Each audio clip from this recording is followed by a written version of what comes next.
Zoe's Pav. I groaned as I woke up, the sun streaming through the crack in my curtains, pulling me from my slumber. Sitting up, I rubbed the sleep from my eyes, tucking my dark, matted hair behind my ear as I scanned my small apartment. I didn't have a lot of money and I lived alone. But since I traveled a lot, I didn't need a big place, especially when it would be only me living there. Looking around, I took note of my bedroom, my black sheets thin due to my hotter-than-normal body heat, as they covered the double bed, which was pressed against the wall. I didn't have any photos about.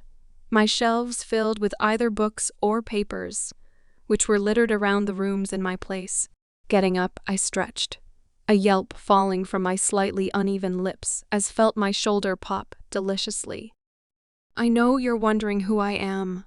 Let me explain. My name is Zoe Greenwoods, and I am 17 years old, and I have lived alone since I got kicked out at the age of 12. I know what you're thinking. What kind of parents would kick out and make their child homeless at the small age of 12? Mine did, but I will explain why later. As for what I look like, I am actually taller than most females my age, my tall form making it able for me to tower over most who got on my wrong side, which I admit isn't hard to do. I have long brunette locks, the colors in my thick curls ranging from pitch black to both light and dark browns, with streaks of a bloody red, which were entwined in the other colored strands of my hair. My long hair fell to my mid-back, it tumbling down in natural curls when I ran a brush, My body was toned perfectly. With the amount of running I did, it meant that I was in good shape and excellent fitness. My chest size was also about a C-cup, which I was proud of, and while I wasn't interested in having any relationships, I was happy and confident in my body enough to do so when I was ready. Back to why I got kicked out when I was younger. I know you are more than dying to find out. It's a shame it's not a happier story, but what do you expect when it's about an unwanted child in the family? You see, I'm a werewolf. Well, I prefer shifter, but whatever floats your boat. You see, I am actually the daughter of an alpha, a very well-known one of our kind, unfortunately. I also have an older sister and a younger brother, ones I haven't seen in years. You see, an alpha should be a male, one that will be able to take charge and lead the pack with their mate at their side. Sexist, I know, but it has always been tradition. So you see, when my father got my mother pregnant with my sister Stacy, they couldn't help but be disappointed. But due to her being their first, they adored and spoiled her rotten. In my view, though, and I'm sure many others, she was a complete bitch, believing herself to be better than everyone else as she held her nose up over just about everyone. Then my mother got pregnant with me. The family disappointment they used to call me, when I still lived with them at the pack house. They hated me from the minute I was born. The fact I was just another female to them, meaning they never actually saw me as their daughter. More of a mistake. Because of this, I was treated like a slave. By the time I was able to walk, I was bruised and beaten to do as I was told. It got worse as I got older. The labor I was given wearing me out enough that I had no friends and barely any positive interaction with others. My sister was the worst. She hated me with everything she had since she was their princess, and I was merely an annoyance, which took some of the light off her parents. It was when my brother was born, Matt, that things got worse for me, but better for the family. I loved my brother, and we got on brilliantly. He was the only one I considered family, and to this day we still keep in touch by text and phone. I never told him where I was or where I was going, but we were happy. You see, when my parents gave birth to him, the boy that would lead the pack and such, they finally thought they had the perfectly family. A male to take everything over, and a female daughter who could shift. So since I was the defect in the family, I was literally one day kicked out when the neighbors weren't looking. When I said that they were happy that Stacy could shift, I meant just that. A female shifter was extremely rare in the supernatural world and still considered is. Getting the phasing gene has nothing to do with blood, genes, and who your parents are, as long as at least one of them is a werewolf. Female shifters were more destined than born. It was pure luck on the girl's side if she grew up only to find that she had the gene to shift. Nobody knew, though, that at the young age of 5, I shifted for the first time, and not like most did at 16. I was sitting in the woods like I normally did when it happened. I didn't tell them. I didn't want to, since I had resented them from as far back as I could remember. Not even my brother knew, but while we were in contact, which our parents didn't know about according to him, we didn't actually know that much about each other and our lives. It was a more call or text to make sure you're safe and alive sort of thing. So when I got kicked out, I didn't scream, and I didn't cry. I left to live out my life as a nomad. My brother stated that my parents had told everyone that I had run away, that they had tried looking for me only to come up short. Bunch of bloody liars. How dare they? As well as being a very rare female wolf, though I was also a pure white one. The only bits of color on my thick coat were the black tips of my ears, the bottom end of my right paw, and the end tip of my tail.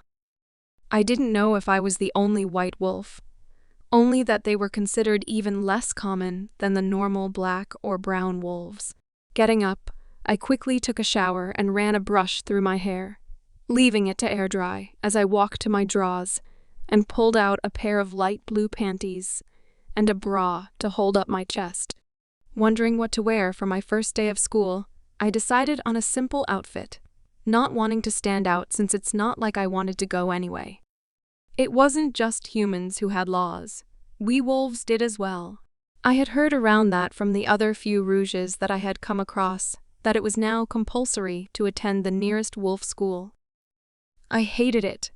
You see, even though barely any females could shift, they still had some werewolf DNA, having slightly better senses than a human like speed, and such as well as being stronger in addition to being able to heal slightly quicker as well.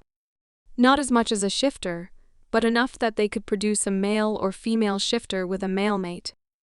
Sighing, I felt my brows crease, picking out a royal blue off the shoulder top, and a simple pair of black skinny jeans. Adding a pair of Converse I didn't both with any makeup, except a little mascara to bring out my emerald eyes and a slash of lip gloss. Glancing at the clock, my eyes widened when I saw I was late. Grabbing my bag of books, which I had packed last night, I slipped an apple in my bag alone with my phone, before locking up, running to the bus stop as I did so. I had to wait quarter of an hour before it showed, the smell of other rouges immediately filling my senses as I paid for my ticket and got on the bus. I scanned the faces quickly, seeing more werewolves than I expected, all of them male, of course. Another thing which was hardly heard of, a female shifter being a nomad. It was incredibly lucky for a male wolf to get a shifter for a mate. It would produce a stronger pup after all. And with both my parents being wolves and with the alpha blood in my system, it made sense I had better senses. My wolf being bigger, as well as the fact I was a lot more powerful than most rouges I had come across. I had made it a mission to stay away from packs, and I had succeeded.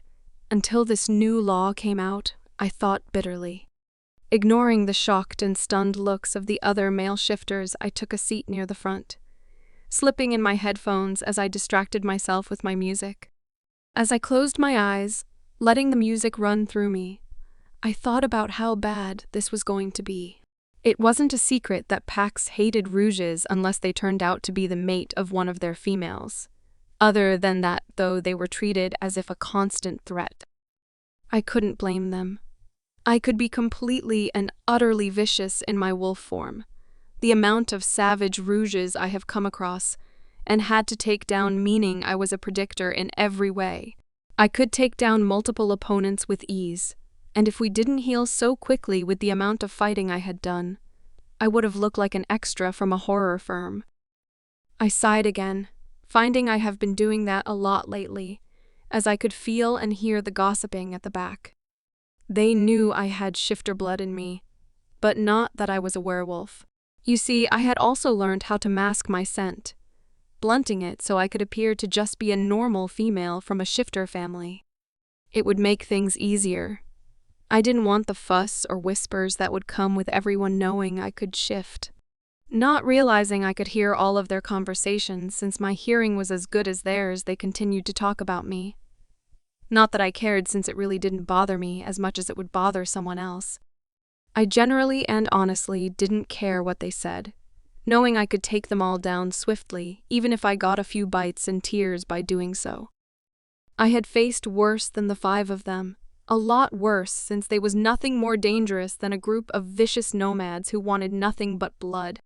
Feeling the bus pull to a stop, I opened my eyes and peered outside, seeing the other rouges coming off the buses, as the pack who owned the land sneered in their direction. I kept my face blank, noting how all the rouges getting off were all male, which really wasn't a surprise. It was when I saw a young male rouge get off and immediately lock gazes with a small brunette that I couldn't help but let my expression soften as I watched them. Their faces both getting a look of pure adoration as they gazed at each other. The male, who would no longer be considered a rouge, running towards the female, who jumped into his arms. It was the perfect fairy tale, the pack whooping as congratulations went around. I knew, though, that deep down, if I ever found my soulmate, I doubted it would happen so easily as theirs did. I just didn't have that type of luck on my side, though a girl could hope for her own happily ever after. Zoe's Pav. I could feel everyone's eyes on me as I hopped off the bus last, my wolf humming near the surface, in case there was any sign of a threat. I loved being a wolf, having your inner animal constantly humming inside of you, making it near impossible to ever feel lonely or unwanted completely. Not to mention the feeling you get when you shift, the feeling of your paws as they thump against the ground with your pace, as the wind whips through your wolf's coat. It's exhilarating. Shaking my head, I ignored the shocked and disgusted stares as I headed to the front desk, very aware of a few of the pack members following me carefully. They were trying to be subtle. They were doing a terrible job of it.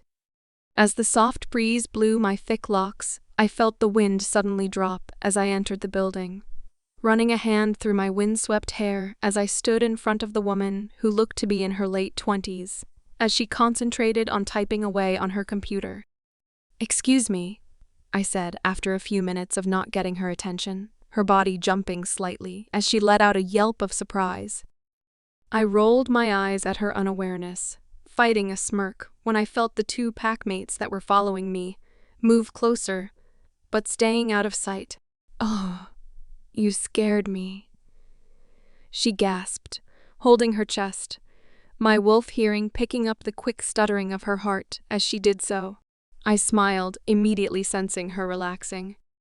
I had to stifle a scoff, which wanted to rise from my chest. It was amusing how she felt relaxed in my presence, yet I believed I was one of the most deadliest wolves here. I had seen and been involved in so much pain and suffering than should have been possible. It was odd that I wasn't more messed up. "Sorry, could I have my schedule, please?" I asked, seemingly shocking her that I was a rouge with the rest.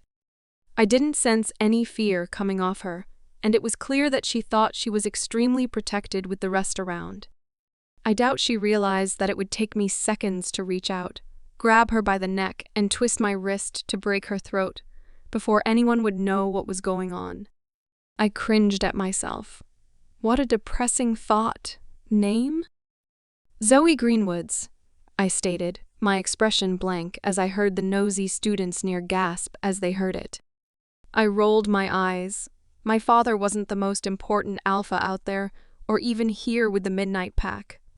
Yet I hated it whenever someone associated me with my so-called family. "Are you Stacy's?" she started to ask before I snapped, cringing when I realized that my father and my so-called family were here as well. It didn't take a genius to work out that they had somehow formed an alliance with the Midnight Pack, who owned this territory. And I knew if it wasn't for the law, they would have tried to slaughter every rouge that stepped foot in this school. It was horrific how quickly packs seemed to judge rouges, thinking of them all as enemies, and not just children who hadn't had as good of a upbringing as they obviously had. "No, I am not related to that whore," I spat out, causing her to cringe away in fear.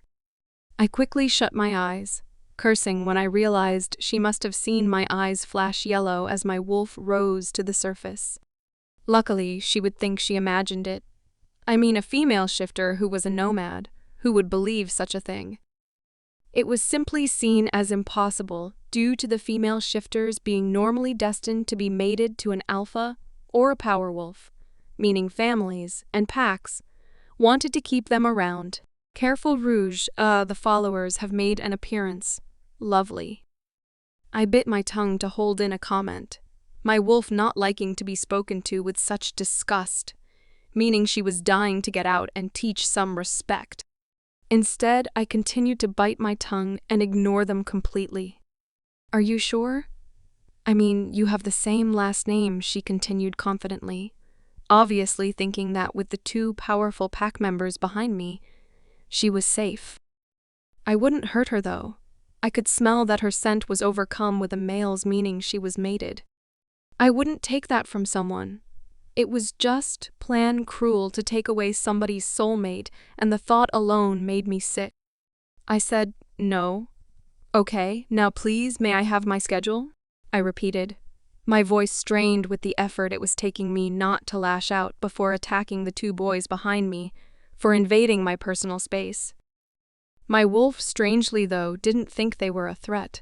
She was just plain pissed that they spoke to us with such disgust and disrespect that she wanted to teach them some manners. "Sure, I would watch your mouth though, sweetheart. Remember, the law doesn't state that the pack have to allow you on their territory. If you become violent," the woman stated matter-of-factly. Her eyes filled with warning, causing me to have to again bite my tongue. My wolf couldn't do threats. The woman was lucky to be alive, I thought bitterly as I took subtle but calming breaths to prevent me from phrasing in front of everyone here.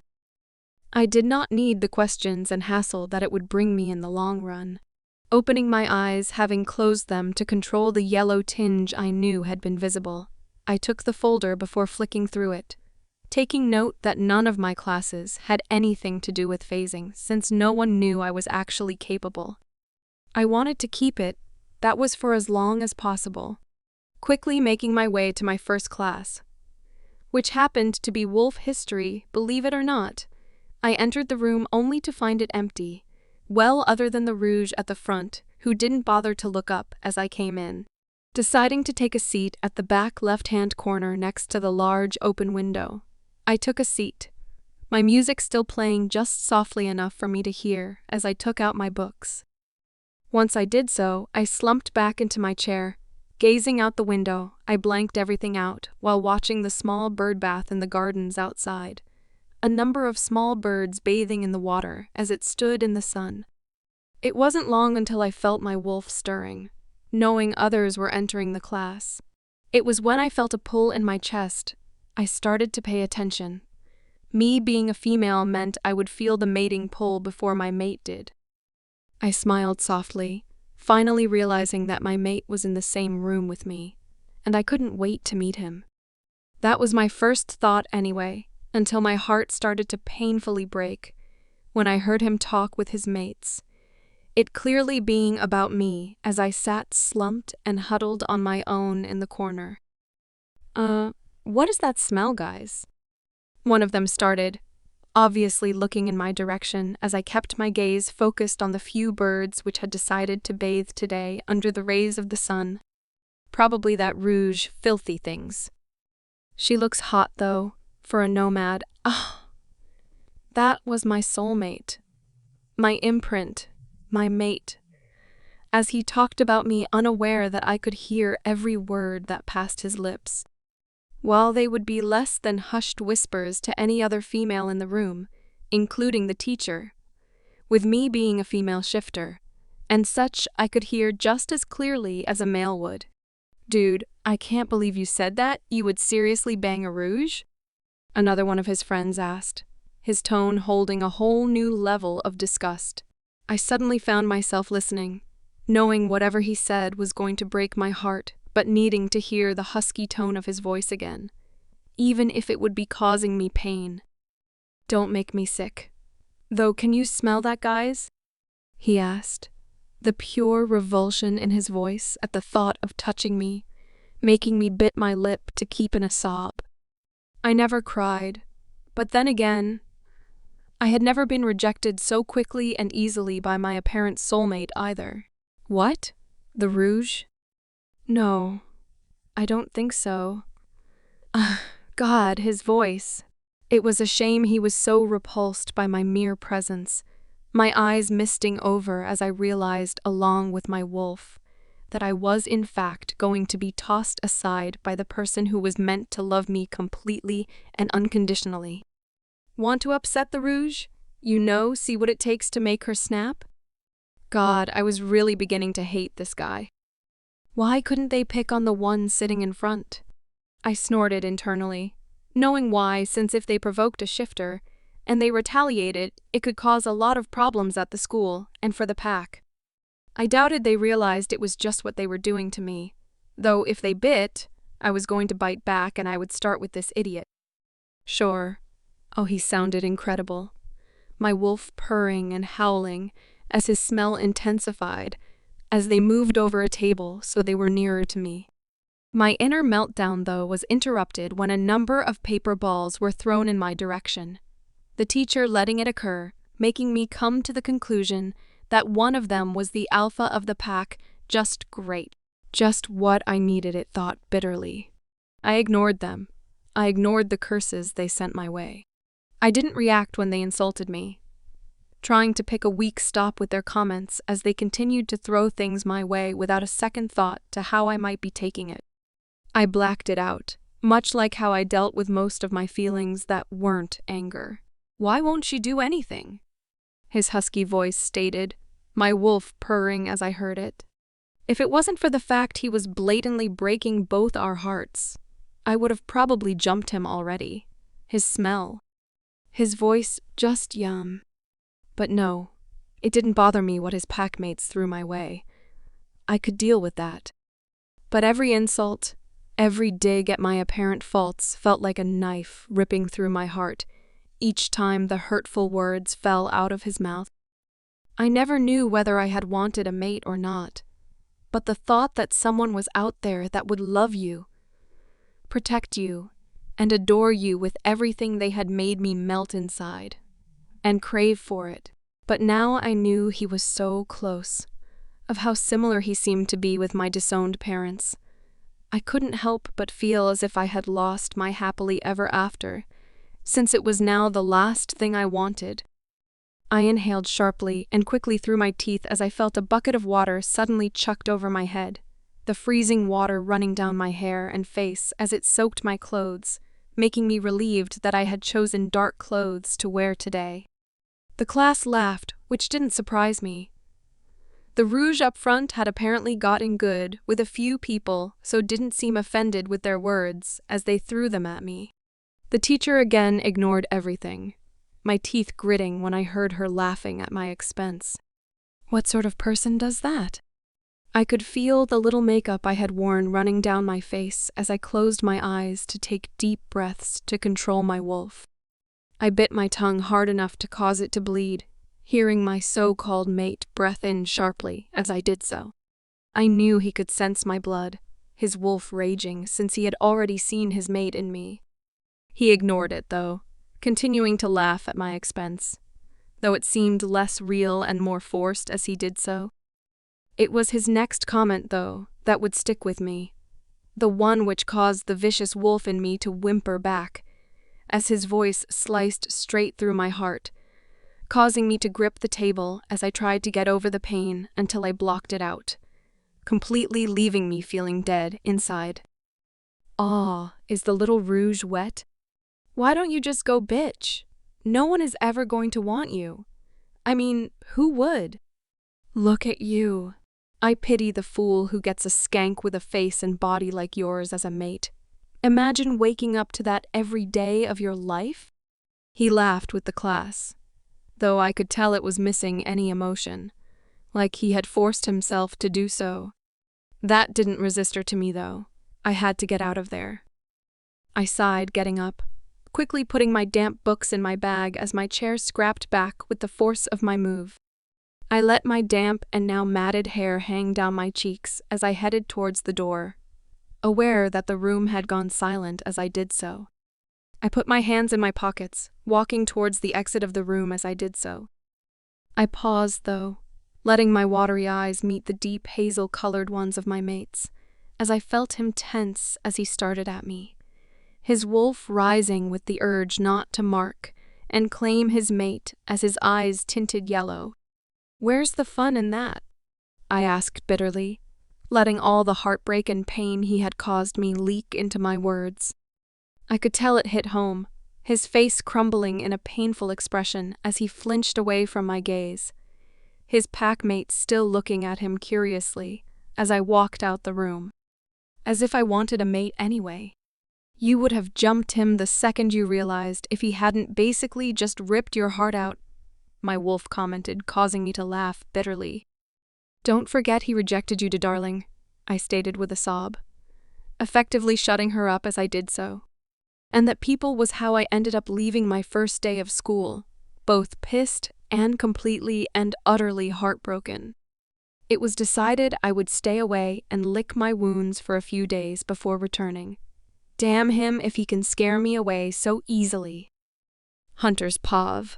I woke up grinning, my face buried in my large and plush pillows, which decorated my bed as I heard the rest of the pack moving around as they got ready for yet another day of school. Let me introduce myself. My name is Hunter Silver, and I am 18 years old, and the alpha of the Midnight Pack. Since my father stepped down and moved from the pack house down the road with my mother, his mate, I was given my birthright of running the pack. I was good at it, strict but fair, and since I have been in charge, things have run smoothly. My life was near perfect. I got treated with the utmost respect that I deserved, and was feared around the world due to both mine and previously my dad's leadership.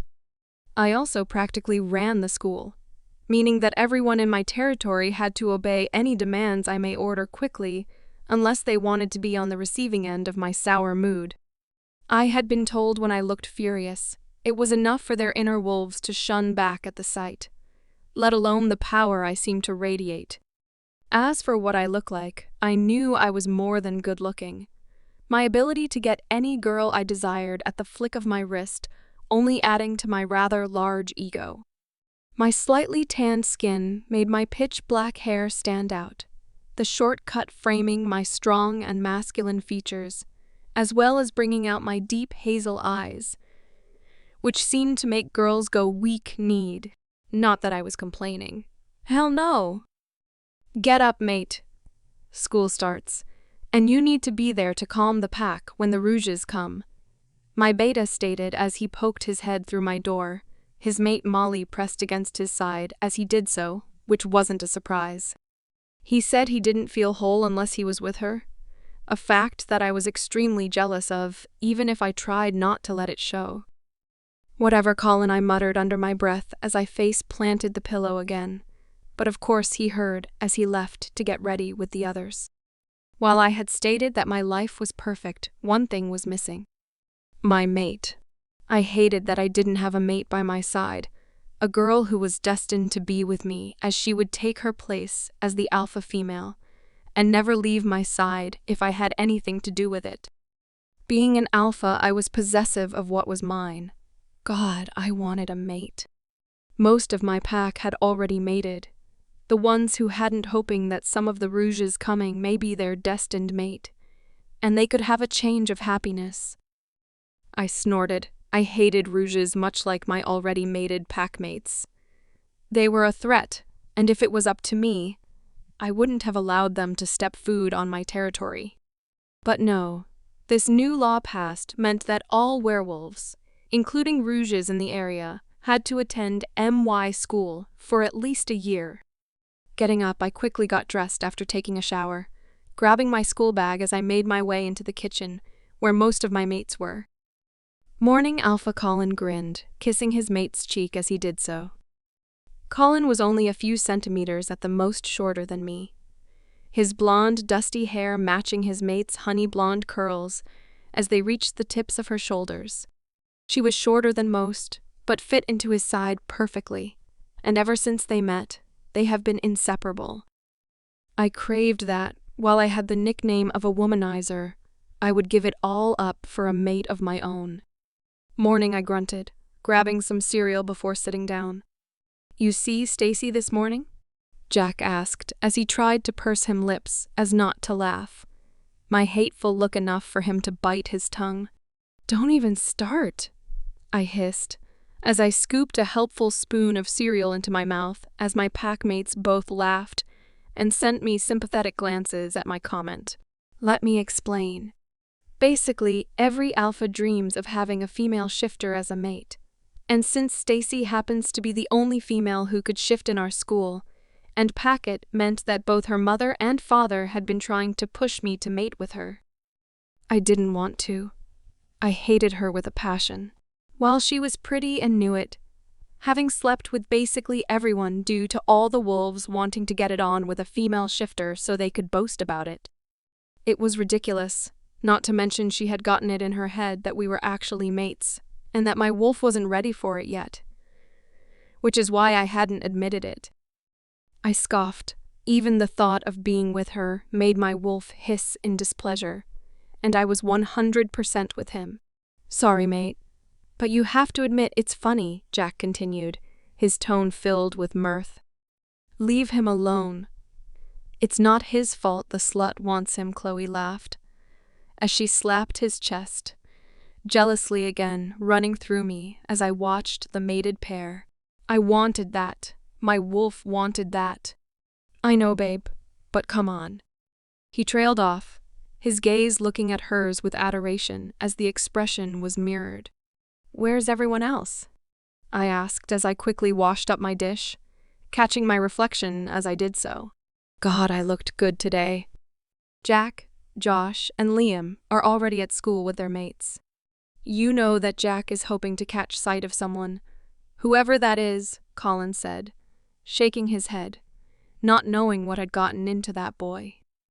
Both Stacy and Jack lived here, much to my dismay. While I got along well with Jack, the boy not wanting any responsibility, much to his parents' dismay, was one of my closest friends, while Stacy still had it in her mind that she was my mate. It was ridiculous. I mean, my wolf couldn't stand anything about her. Fine, come on. We need to turn up before the rouges, I stated as I made my way out to my car, grinning when I saw my other packmates heading to theirs. I loved my car. Being the son of the past alpha had its perks since my family was loaded, and I was their only child. I wouldn't have it any other way. Pulling out of the drive, I made my way to school, my music blaring as I speeded and weaved through the dull traffic as I got there quickly. Being the alpha, I needed to be there early in case any of the rouges turned vicious, stupid law. They arrived yet? I shouted as I locked my car, walking over to Jack, Josh, and Liam. It was clear they had sent their mates inside. If a fight was to break out, then they wanted they away from where they could get hurt. Now coming in, Jack stated hopefully, causing me to frown. What the hell? I watched carefully as the male shifters got off the buses when they stopped. The humans not knowing that this was in fact a werewolf school as they gazed at the large mansion-like building with jealousy and awe. I shook my head. Humans. Holy shit, is that a girl? Liam hissed, everyone's head snapping in the direction he was looking. He was right, a tall brunette stepping out of the bus as she scanned her surroundings, never lingering on anything for long. She was gorgeous, to say the least, her hair thick and filled with shades and shades of dark color, her body toned and her legs and chest just, Holy hell, what was I doing? Was I seriously checking out a rouge? She's not a shifter, Jack stated, causing us all to scoff. Of course she wasn't. State the obvious, Josh snorted, punching him on the shoulder as he did so. I know, but just look at her. Wow. He stayed in I thought the way.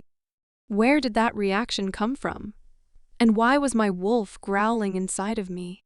I shook my head, clearing my thoughts. Don't let Hannah catch you saying that I chucked, which immediately got the reaction I expected. Oh shit. Look, you can't tell her. Her favorite punishment is withholding sex, he stated, actually whimpering at the thought of being denied her, causing me to chuckle humorously at his expense. I got a glare in return, but it only increased my mood. Follow her, I stated to Liam and Josh, giving them a look which stated to keep an eye on her, but stay out of sight.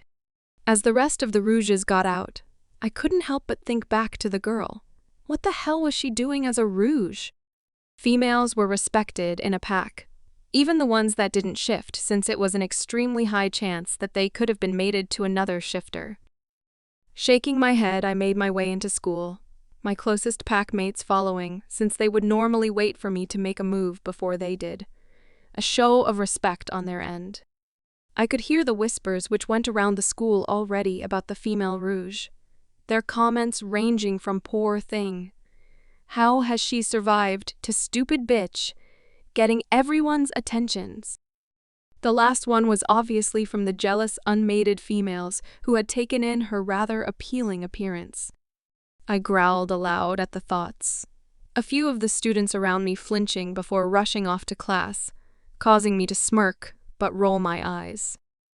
Getting to class slightly late, not like the teachers cared, I felt myself stop and stand rigid as the most amazing smell filtered into my senses. Oh God, my wolf was screaming at me to follow the delicious trail of what smelled like mangoes, strangely enough. Entering history, I saw Colin, Josh, and Liam sitting in our usual seats, my nostrils flaring as I tried to figure out what the hell the scent was. I could hear them all talking as I approached, not being able to stop asking the question, which was at the forefront of my mind. Any you guys smell that?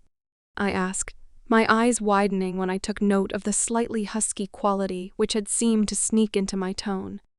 My question had immediately got all of their attention, their eyes sparklingly as amusement flickered through their gazes. Probably the rouge, filthy things, Josh stated, though he made sure to keep his tone quiet enough for her not to hear. I didn't know why he bothered. He hated them more than I did since he had nearly lost his mate when we had an attack a few months ago. Ever since he had harbored a huge hate for them, which was understandable. She looks hot, though. For a nomad, I found myself saying, my eyes trailing towards her huddled figure in the corner. It was when they asked, would I seriously bang her?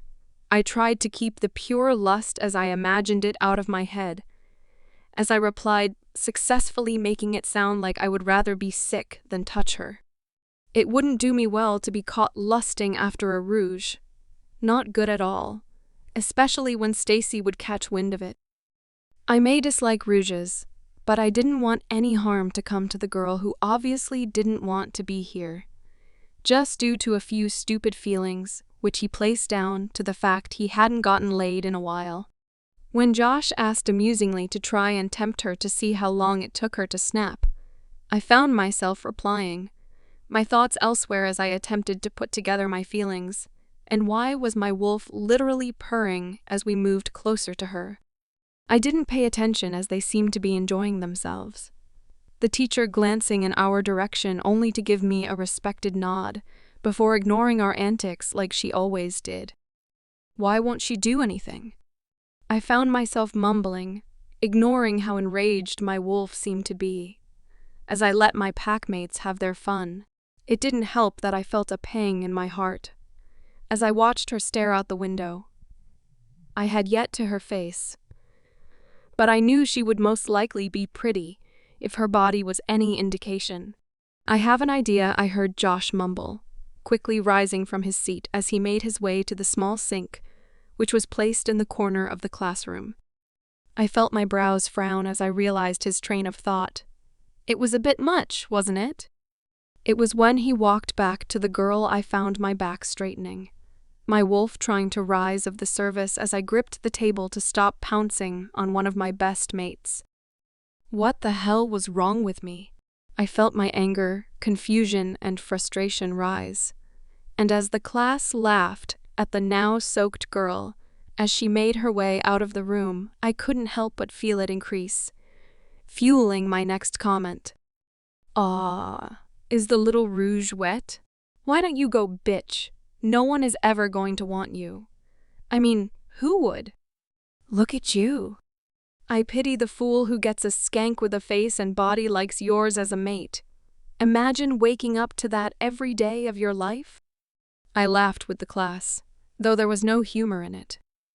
I had to practically force the words out, and while they seemed to amuse everyone else, I found myself clutching my heart as it clenched painfully. My comment, which I had immediately regretted as it fell from my lips, seemed to be her breaking point. Her strides stopping as she got to the door, and what happened next, I knew would change my life. As she looked my way, I was immediately sucked into her deep emerald eyes, which shined almost too much as she looked at me with pure pain and agony.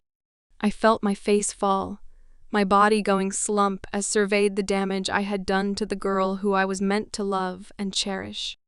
"Where's the fun at that?" she asked. Her tone sounded dead. I felt myself flinch at not only her tone, but the look in her eyes. The look I put there. I was frozen in my seat, not being able to move as she fled the room as I finally put it all together. The scent which made my body yearn to be near.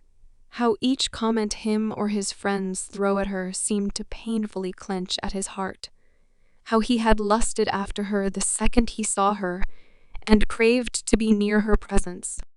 He had just found his mate and lost her all in one day. Hunter's paw.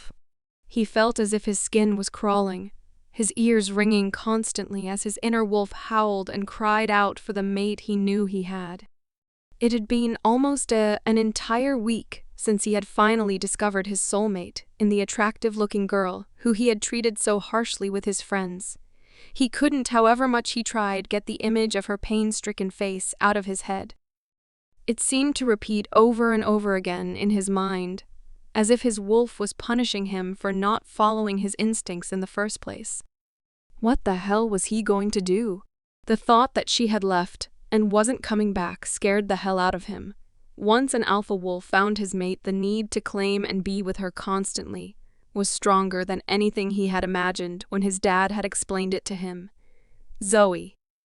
He had found out her name from the secretary. Apparently, she had the last name of the only female shifter in the school and practically bitten her head off when she even considered it to the girl. He smirked, though it soon turned into his usual scowl when he internally kicked himself at how he had acted towards her. "You already mate?" Jack asked cautiously. The entire back had been tiptoeing around him since he spilled the beans, and now his harsh mood was at an entire new level, according to the mind of his beta. Most tried to keep away from him, his wolf already to the surface, as all he couldn't think about was the raven-haired girl. "What do you think?" I growled out at the slightly shorter boy in front of me, taking note with a scoff at how he took a few steps back at my tone. You would have thought with him having alpha blood in him, he would have stood his ground more. But he knew Jack hated it when people brought up his blood. "Look, mate, did you get the name of the girl?" he asked suddenly, scratching the back of his neck as he looked anywhere but at me. I stared at him with a raised brow. Why the hell did he want to know that? "Yes," was my flat reply, causing his eyes to widen slightly. "And," he pressed, causing my thoughts to drift to what I could remember about her. I wish I had listened to the signal sooner and took the time to take her in, since I could barely remember anything else but her curves. I knew she was hot, that much was clear, but I had been so concentrated on how my wolf was acting that it affected my normally very observant mood. "Zoe," I stated, my tone growing quiet as I felt my eyes glaze over as I thought of her. I growled, rubbing my face in my hands as I sat on the corner of my bed with my head down. What was I going to do? He knew he couldn't live without her. When a wolf meets their mate, they have no choice but to claim them eventually, or the wolf would go mad. It normally wasn't a problem, seeing as how a wolf's mate should be their perfect match in every way. But he had to fuck that up, didn't he? "Zoe?" Jack suddenly questioned, his eyes wide as if he couldn't believe what he was hearing. "Yes. Why?" I asked with narrowed eyes. If he knew something, then I was going to get it out of him, whether he was willing or not. "Shit. Crap. What's her surname?" he asked, running his hand through his hair. His sudden change of attitude had me interested, my back straightening up as I watched him with keen eyes. He knew something. "Strangely, the same as yours. But that's ridiculous, isn't it?" I trailed off only to have my eyes widen when I saw the hopeful look on his face as his eyes shone with recognition. It was then I remembered that both him and Stacy did have a sister who ran away when she was younger. Why I didn't know, since Stacy was spoiled even more than I was. "Wow," he breathed, "might I look down on it? Might make some more intimidating." "You know where she is, right?" I asked, my eyes shining with hope, but my voice was rough and harsh. My wolf was inching for anything to do with my mate. I needed her more than I cared to admit. "I can't believe you treated her like that," Jack said, suddenly furious, as something clicked in his head. But the next thing he knew, I had my hand wrapped around his throat as I shoved him up against the wall, causing him to grunt out in both surprise and pain. "You tell me where she is. Remember your place, Jack." I seethed, my voice filled with my alpha command, making it impossible for him to resist what I asked, even if he wanted to. It worked on everyone. Even if they didn't shift, I was able to command them as long as they were part of my pack. I can't breathe," Jack managed to gasp out, his arms still by his sides, but his hands twitched, with the effort not to try and pull himself out of my grasp. He knew it was useless, that it would only enrage me further if he attempted to get away. I smirked. He was smarter than I gave him credit for. "Talk," I spat, loosening my hold enough for him to slump but never releasing my grip. "I may trust him. He is one of my closest friends after all, but that didn't mean my mate came before him. If he had information on where she was, then I wanted to know it whether he thought it was relevant or not." "I didn't see her, but I think she's my sister," Jack breathed out, the command setting in meaning he had no choice but to answer, even if he looked pained. "Your sister?" I asked, dumbfolded, finally releasing him from my grip as I paced my room while he caught his breath as he panted against the wall. I rolled my eyes. If he hadn't have stalled, then he wouldn't have been on the receiving end of my command. Simple, really. Yay, she mentioned she was starting a new school. It was why I was eager to get going the first day, he explained, only confusing me further. I quickly spun around to face him, snorting when I saw him still sprawled out on the floor as he leant back against my deep green walls. "I thought you said she went missing," I asked with a frown. Was he lying to me? "Bullshit," he scoffed. "She got kicked out when she was younger. We keep in touch, but only to make sure we're alive, if you know what I mean," he stated. But the only words reassured to me were that she got kicked out. How dare they kick out my mate? I could feel myself shaking in anger, my eyes flashing a dangerous yellow as I saw Jack quickly scramble up while backing away from me slowly and cautiously. I would have laughed if I wasn't so pissed. How dare his parents kick out my soulmate? What the hell were they thinking? Even if she hadn't have been my mate, she was still a female, which meant she should never have been a rouge in the first place. Didn't they know how dangerous it was out there, especially for one of our kind? They kicked her out. I snarled at him, my tone filled with pure rage as I tried to hold off the urge to track down his parents and rip my canines into their pathetic throats. Well, I thought my respect for them was gone. Look, mate, it's in the past. But you really need to calm down, Jack tried to reason. But it had no effect. That was until his next comment, I can help you. Me and Zoe get on well considering the situation. But I can help you win her over, he quickly stated, effectively calming me down enough to stop shaking. I didn't realize how close I had been to phasing. The last thing I needed was to rip up my room if I shifted into my wolf form in here. My room was big, but I was a very impressive size for a wolf thanks to my alpha genes. You'll help me win her over? I repeated, my tone still harsh, but I could feel the hope bloom inside of me at his suggestion. Yep, mate. I'll help you, Jack stated, knowing that if he wanted to get the pack back to the relaxing mood it had previously been, he had to help me win his sister over. I sighed. I could only hope she gave second chances. Zoe's paw.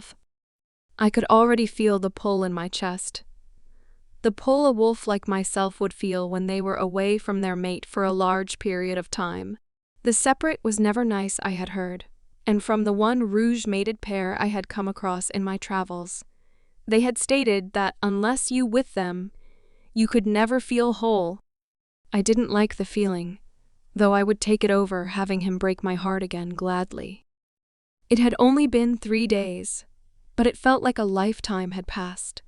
The way my wolf would howl and whimper at how we had been treated.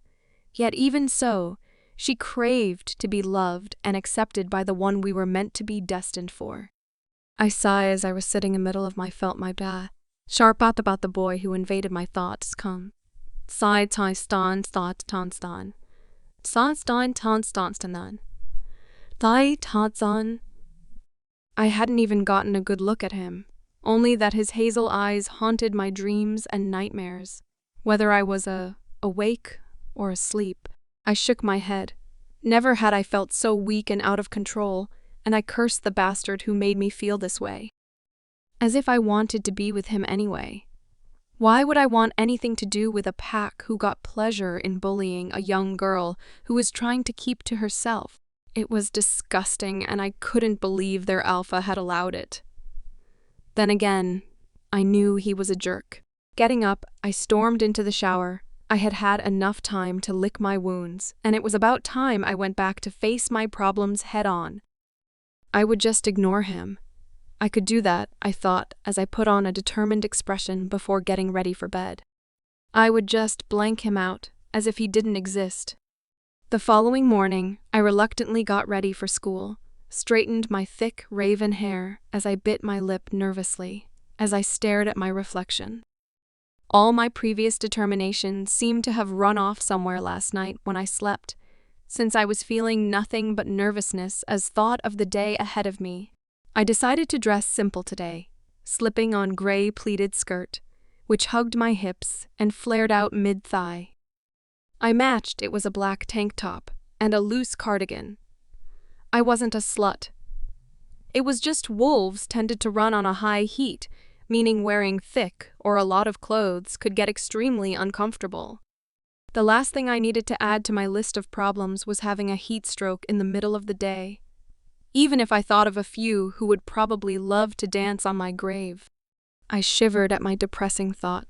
Lovely. Snorting to myself, I slipped on my battered Converse before grabbing my bag and music. I had a horrible day ahead of me, and I wasn't exactly raring to go. Throwing some lunch into my bag, not wanting to have to suffer going to the canteen, I grabbed my keys and phone before I made my way to the bus stop. The journey was irritating to say the least. The looks I got, and the whispers was enough to already put a damper on my day. It wasn't until my phone beeped that I frowned and fumbled to find it, my brows raising when I took note of the fact it was from my brother. "Hey Z, you come in today?" I huffed as I read it. I couldn't believe I missed him yesterday. It was the only excuse to why he would be texting me. I mean, he must have known that I was at his school now, and I couldn't help but shake my head as I realized how quickly news seemed to spread. Surprisingly, yes, see you there, bro, was my short reply before I put my phone away. The journey was almost over, and I couldn't help but feel my hands start to shake with my nerves as I tried to steady them. I hated how he had me affecting this way. I didn't even know his name, for fuck's sake. And here I was practically shaking as I tried to settle my nerves before anyone could see me acting weak. As soon as the bus stopped, I again waited until the other rouges got off, the humans on there practically fanning themselves as they stared outside at the male wolves walking around. It wasn't a secret that we were a good-looking race in general, though each of us still had our own unique look about us. Getting off, I breathed in as I scented the hair, feeling a frown forming on my lips as I picked up the scent of my so-called mate. My wolf was purring in delight, though I couldn't deal with this so early. So I quickly, subtly dashed into the school as I made sure to miss him as I made my way to my first class. God, I felt like such a coward. The first thing I noticed when I walked into English was the stares I got. It confused me, some of the reactions I seemed to elicit from them. Some were looking at me with sympathy or pity. I hated pity. While others were looking at me in awe, confusion, and jealously okay. What the hell? I grunted. I know how ladylike, as I made my way to the back corner, before dumping down my things, glaring at the teacher who seemed to stare at me nervously. What was it with everyone staring at me? Unless you want to feel something akin to breaking bones, I suggest you look the fuck away, I snapped after suffering 10 minutes of it, pleased when they flinched and quickly diverted their gazes. I couldn't help but smirk and roll my eyes. They didn't even know I could shift, and I was scaring the hell out of them. I would have thought them pathetic if I didn't find it so damn amusing. As everyone seemed to enter the room, thankfully keeping to themselves, I couldn't help but feel my back straighten as I subtly took in a familiar scent. I had smelt it before, I knew that, but I couldn't place it until my gaze looked with a pair of baby blues as they walked into the room. "Jack?" I shouted, not caring that I got funny looks or that the students near me flinched at my sudden tone. I watched as he quickly scanned me over, the other lads who stood next to him doing the scam before quickly diverting their gaze. But it was hard to miss how their eyes widened with realization. Idiots. I could tell they were most likely the jerks from the other day, my mates' so-called mates. "Just lovely. Z?" he asked, stunned, as if I wasn't sitting directing across the room from him. "Obviously. How many other girls do you have shouting your name?" I teased, causing him to blush. It had been so long since I had seen my bro again. If it hadn't have been for the extremely familiar scent, I remembered I would never had known it was him. How could I when I was kicked out so young? "Whatever, Z. So how you doing?" he asked as he made his way over. It didn't go past me how the two boys followed his moves and sat on the table in front of us as they did so. I rolled my eyes, protective much. "Fine. You know," I answered dismissively with a wave of my hand. It didn't seem to please him, but he stayed quiet. "You?" I asked curiously. It was clear he was part of a pack. "Oh," I mated. He beamed happily. I kept my face blank, except for a slightly forced smile, as I felt jealously burn in me. He seemed to notice, and guilt flashed across his face. But I quickly answered. He had nothing to feel guilty for. "Really? So tell me about her. It is a her, right?" I asked seriously, trying to keep the mirth from my tone. I heard one of the two boys snort in front of me, rolling my eyes. I smirked at Jack's stunned expression. It was strange how well we seemed to be getting on, since we had barely met. "I'm not gay," he shouted out a little louder than I think he expected, the class going silent as everyone turned to stare at him. "Never said you where," I sang as I got out my notebook and pen, a smile on my lips as he flushed at my comment. "Whatever. Anyway." Her name's Chloe, and he trailed off, my grin never leaving my face as he explained and talked animatedly about how they met. She seemed like a nice girl, and I quickly took him up on his offer to meet her at lunch. She may be a rouge, but he was still her brother and she was curious about his life. Zoe, Jack stated carefully, looking at me with a look, which I knew meant whatever he was going to say, I wasn't going to like it. I narrowed my eyes at him, the use of my full name also adding to my suspicions that I had to brace myself for the worst. "What?" I asked bluntly, keeping my tone flat as I kept my emotions detached. I just knew it was going to be about my jerk of a mate, and when he opened his mouth, my train of thought was confirmed. "Look, just give him a chance, Zoe. He is a really nice guy when you get to know him," Jack pleaded. Truthfully knew he just wanted his so-called alpha off his back. "If you think he's so nice, then you date him," I sneered as I looked to the front. I couldn't believe he was bringing that piece of shit up. My wolf was pleading with me to listen, to find and track down my mate and submit to him. I scoffed at my thoughts, like I would do that. He may have hurt me deeply, but other than that, I was trying to keep my emotions locked away. I had been successful in doing so over the years, but even thinking about his deep hazel eyes made me want to both melt or punch something. I heard the two in front of me scoff. The fact they weren't even trying to hide the fact that they were eavesdropping only infuriating me further. I closed my eyes.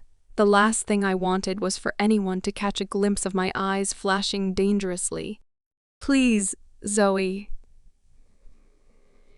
"He's not been himself," Jack mumbled, trying to keep his voice down as he registered the fact he had upset me with his comment. I felt my hands clench and unclench under the table. "Deep breaths, Zoe. You can't lose it here." "I do not care how the twat feels," I hissed out, though gritted teeth, opening my now clear eyes as I connected on the desk table, before I jumped slightly when a set of fists smashed down on my desk. Looking up, I was met with a blazing pair of blue eyes, my face remaining blank as whoever it was glared in my direction. I sneered. It was nothing to do with him, so why was he getting involved? "Josh, leave it," I heard Jack warn. It was meant to be low enough for me not to hear, but hey, they still didn't know I was a shifter, so I kept my face blank as if I hadn't even seen their lips move. "Why should I? She may be your sister, but she's a selfish bitch," he hissed angrily. I got the impression that he didn't get along with Rouge as well. I tilted my head to the side. I doubt he realized he had raised his voice and some of the closer students looking in his direction. I could see they were shocked. I sighed. "Great going, idiot. Now it will be around the whole school," I glared. Hearing the bell ring, I quickly gathered my things and legged it out of class before I'd done something that would give me away. It was hard enough to hide my scent constantly with me being angry as well. I left scowling, seeing my jerk of a mate in my line of sight as my anger and annoyance continued to consume me. What had I done to deserve this kind of bad luck? Hunter's Pav. I sat nervously in class, my fingers thumping on the table as I tried to calm my erratic behavior unsuccessfully. Jack had texted her in the morning and told me she was here when she replied.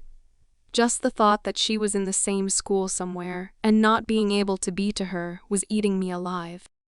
I knew where she was. How could I not when I asked for her schedule the day I acted foolish? What? I wasn't a stalker. She was my mate and I had a right to know where she was in case anything happened. Okay, that was mostly a major lie. It comforted both me and my wolf to know her whereabouts. But the fact I was purposely having to stay away to give her space was slowly killing me inside. "You all right, mate?"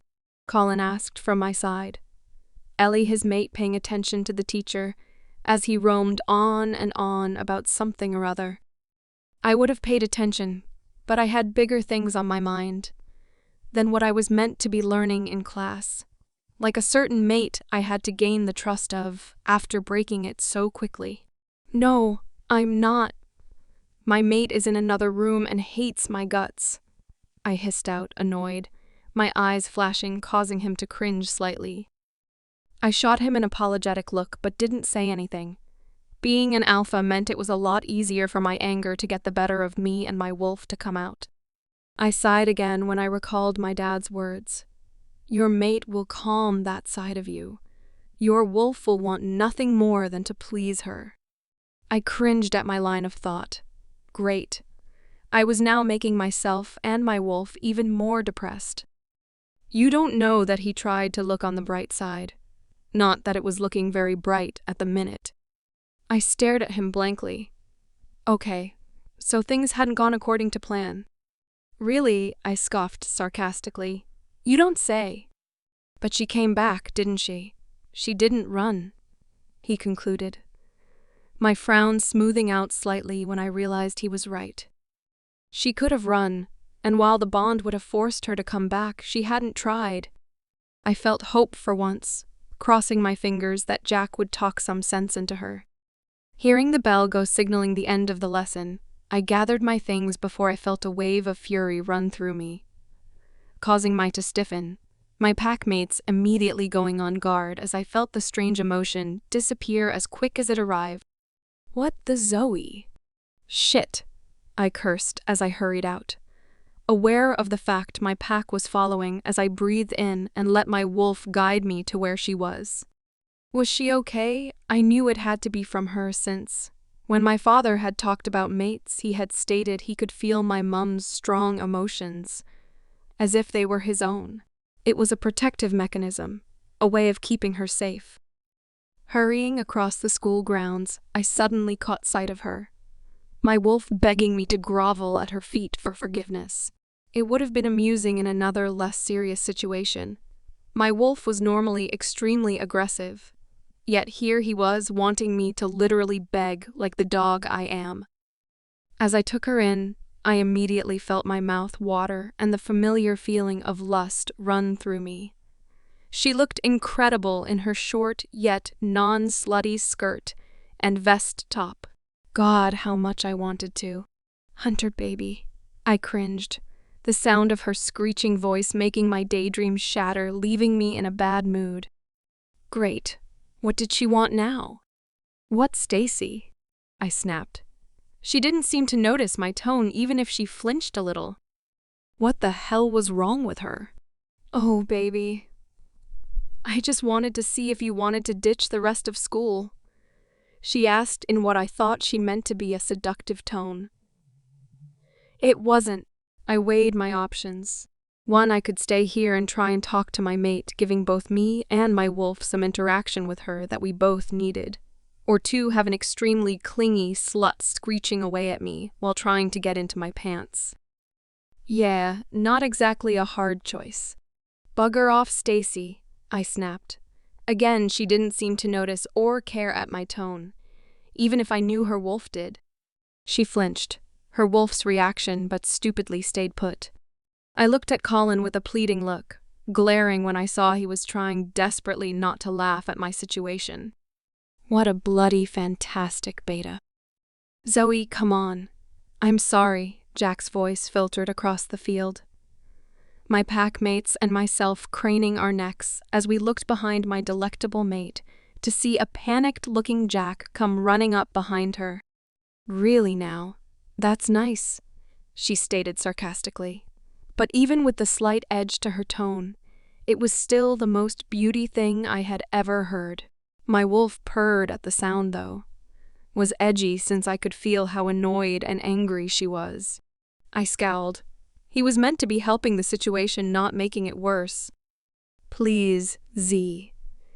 He was just being a twat, he continued to plead with her, gripping her wrist slightly, causing my eyes to narrow into the movement as I felt my wolf hiss as Jack pulled her back towards him.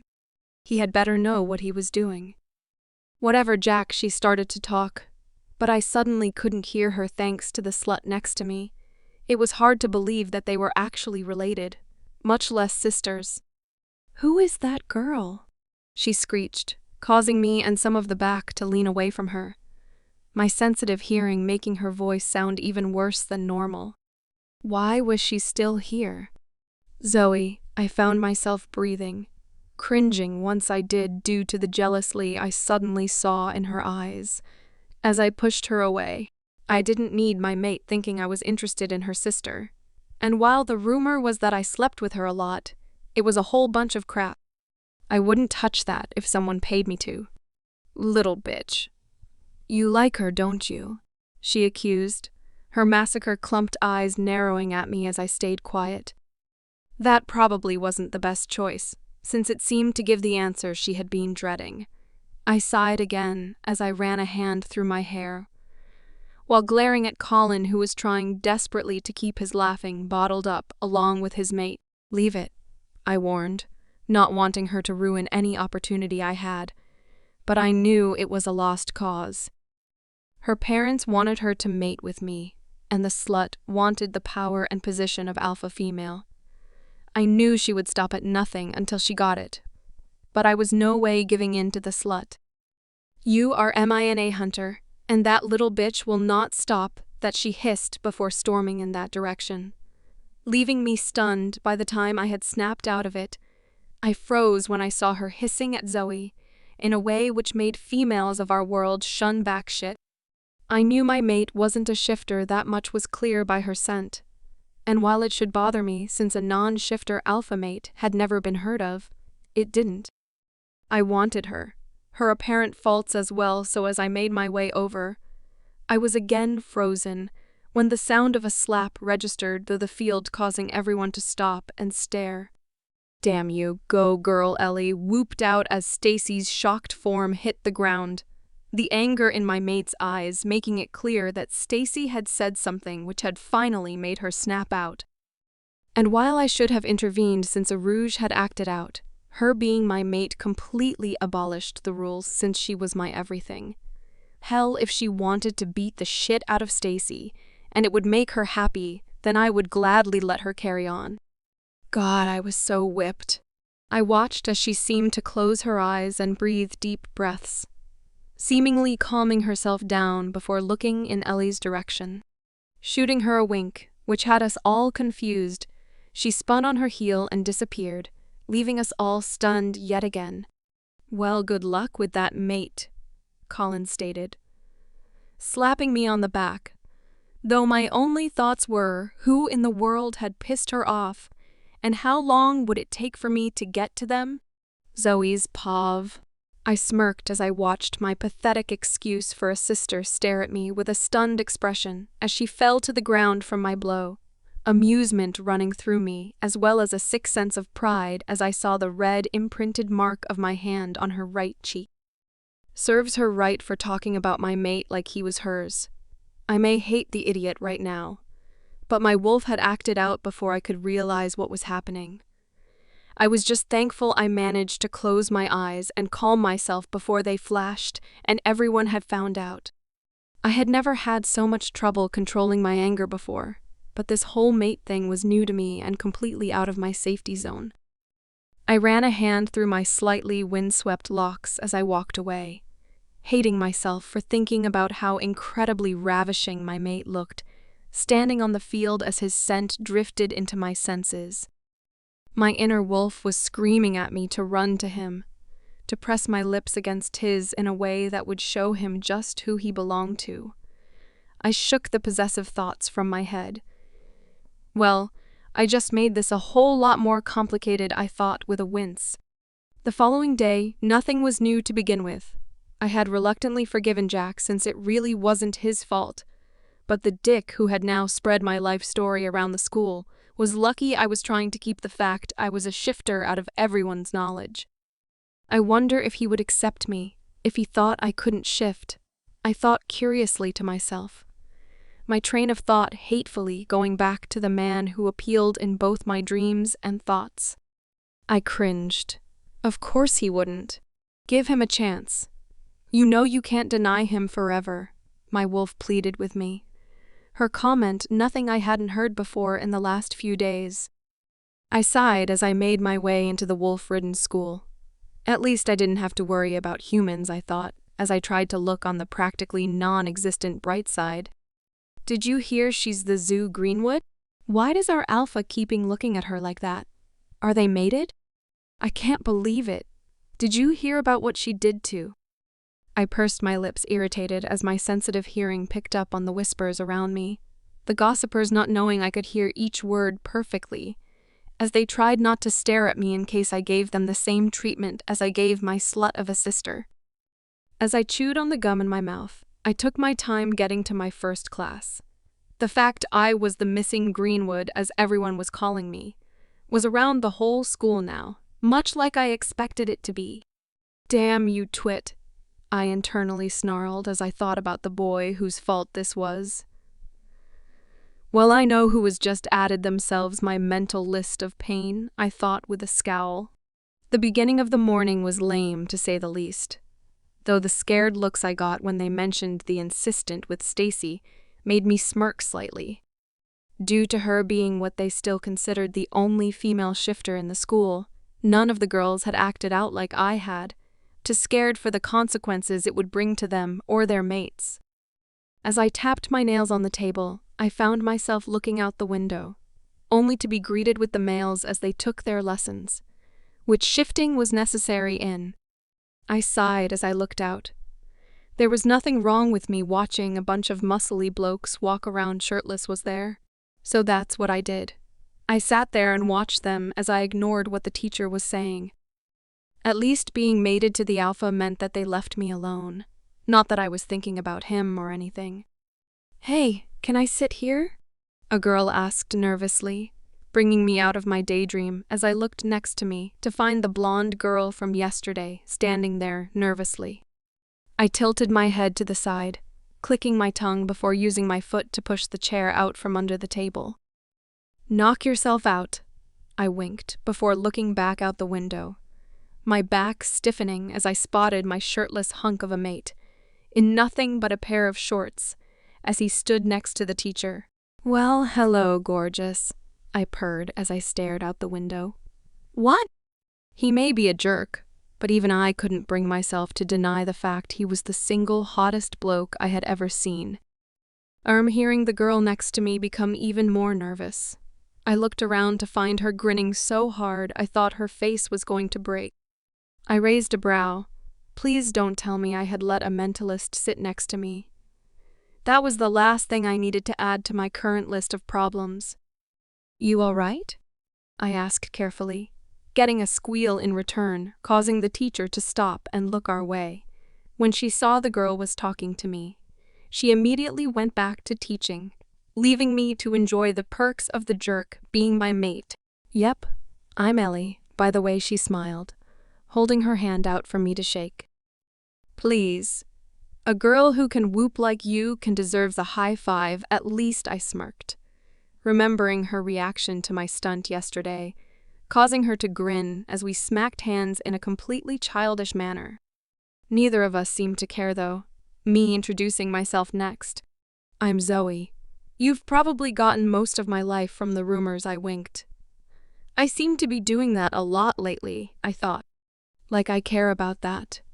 But I also know you're Hunter's mate," she said carefully, waving off my comment before talking about this Hunter bloke with a more cautious tone. "Who the hell is Hunter? What?" I found myself asked, my brows raised in a gesture which clearly stated I had no idea what she was going on about. "Hunter, your mate?" The alpha, she giggled at my Navy self as I sucked in a breath before snorting when I realized who she was talking about. "Well, talk about being thick," I told myself as I slapped my forehead, causing her to lose it laughing. I couldn't help but smile at the short girl's antics as she tried to calm herself, only to look at me and start laughing all over again. "You're funny. We are going to get along just fine," she smiled, and I found myself returning it. She seemed like the shy type, but I couldn't help but think that appearances didn't prove anything. "So I hear why you slapped the skank?" she asked, causing my face to scrunch up at the mention of my sister. "Aren't you meant to worship her or something?" I asked with a raised brow, my nails still drumming on the desk just to piss the teacher off more. I could tell she was going to snap at any minute, and I couldn't wait to see what her reaction would be. With me being considered a dangerous rouge and such thanks to the rumors around school. That one, though, I didn't mind. I liked people fearing me. It meant they kept their distance. Like I would worship her. The only thing that impresses me in a sick kind of way is the fact that she isn't pregnant. Yet, she snorted, causing me to grin. I like this girl, she had spunk. You can't be that surprised though, can you? The guys who are desperate enough to go to her are obviously smart enough to wrap up their shit. I smirked, causing her to grin in my direction. That was until she seemed to gaze out the window next to me. So which one's yours? I asked, knowing that she would assume I could tell she was mated by the dreamy look on her face. And not that fact, I could smell the strong aroma of a male on her. The beta Colin, him, she stated proudly, pointing out the window to see an equally good-looking guy standing next to my man. Wait, hold up. Please tell me I did not just think of him as mine. He's delicious. I bet he knows just how to please you, doesn't he? I winked and laughed when I saw her blush profoundly. Yep, we were going to get on like a house on fire. Hunter's Pov. You're going to love me, Ellie sang as she came jogging across the field after class, Colin immediately taking her into his arms, causing a bolt of jealousy and envy to run through them at how easy that had it. Not that I could blame them. I was the cause of this whole mess to begin with anyway. I was about to blank her out. Cruel? I know. But can you blame me when my mate hates my guts? Before I caught the scent of Zoe on her. Why do you smell like her? I asked eagerly as we walked to lunch, ignoring Josh, who moped behind me with Hannah, who was also giving him her favorite punishment of withholding sex. When I found out that he had in fact had the nerve to snap at my mate, I couldn't have prevented my wolf coming to the surface, even if I tried. In the end, I made sure he knew exactly who was in charge. I knew he had an issue against rouges. I get that. But pushing my mate further away from me was not at all acceptable in my books. I had class with her. I like her, she beamed, her expression immediately bringing a similar grin on Colin's face as we headed into the hall. We were center of attention, of course. We always were, since we were the highest of the pack, with me being the alpha and Colin the beta. Not everyone lived in the pack house, but those who did were understandably closer. Like, who? Jack butted in as he sat down with Chloe, the naturally shy girl blushing as everyone looked her way. Your sister's silly. She is the single most hilarious person I have ever met, Ellie winked, the mention of his favorite sister bringing a smile to Jack's face. Your sister Zoe? Chloe asked, Jack nodding eagerly. He had filled her in on my mate, and it wasn't hard to tell she was as nervous as hell to meet her. Both she and Stacy did not get on at all. Yep, like I said, Hunter, you are going to love me, she beamed, my back straightening at the thought of my mate. I immediately gave her a look, which meant spill. I would hate to have to alpha order her too. But this was my mate we were talking about.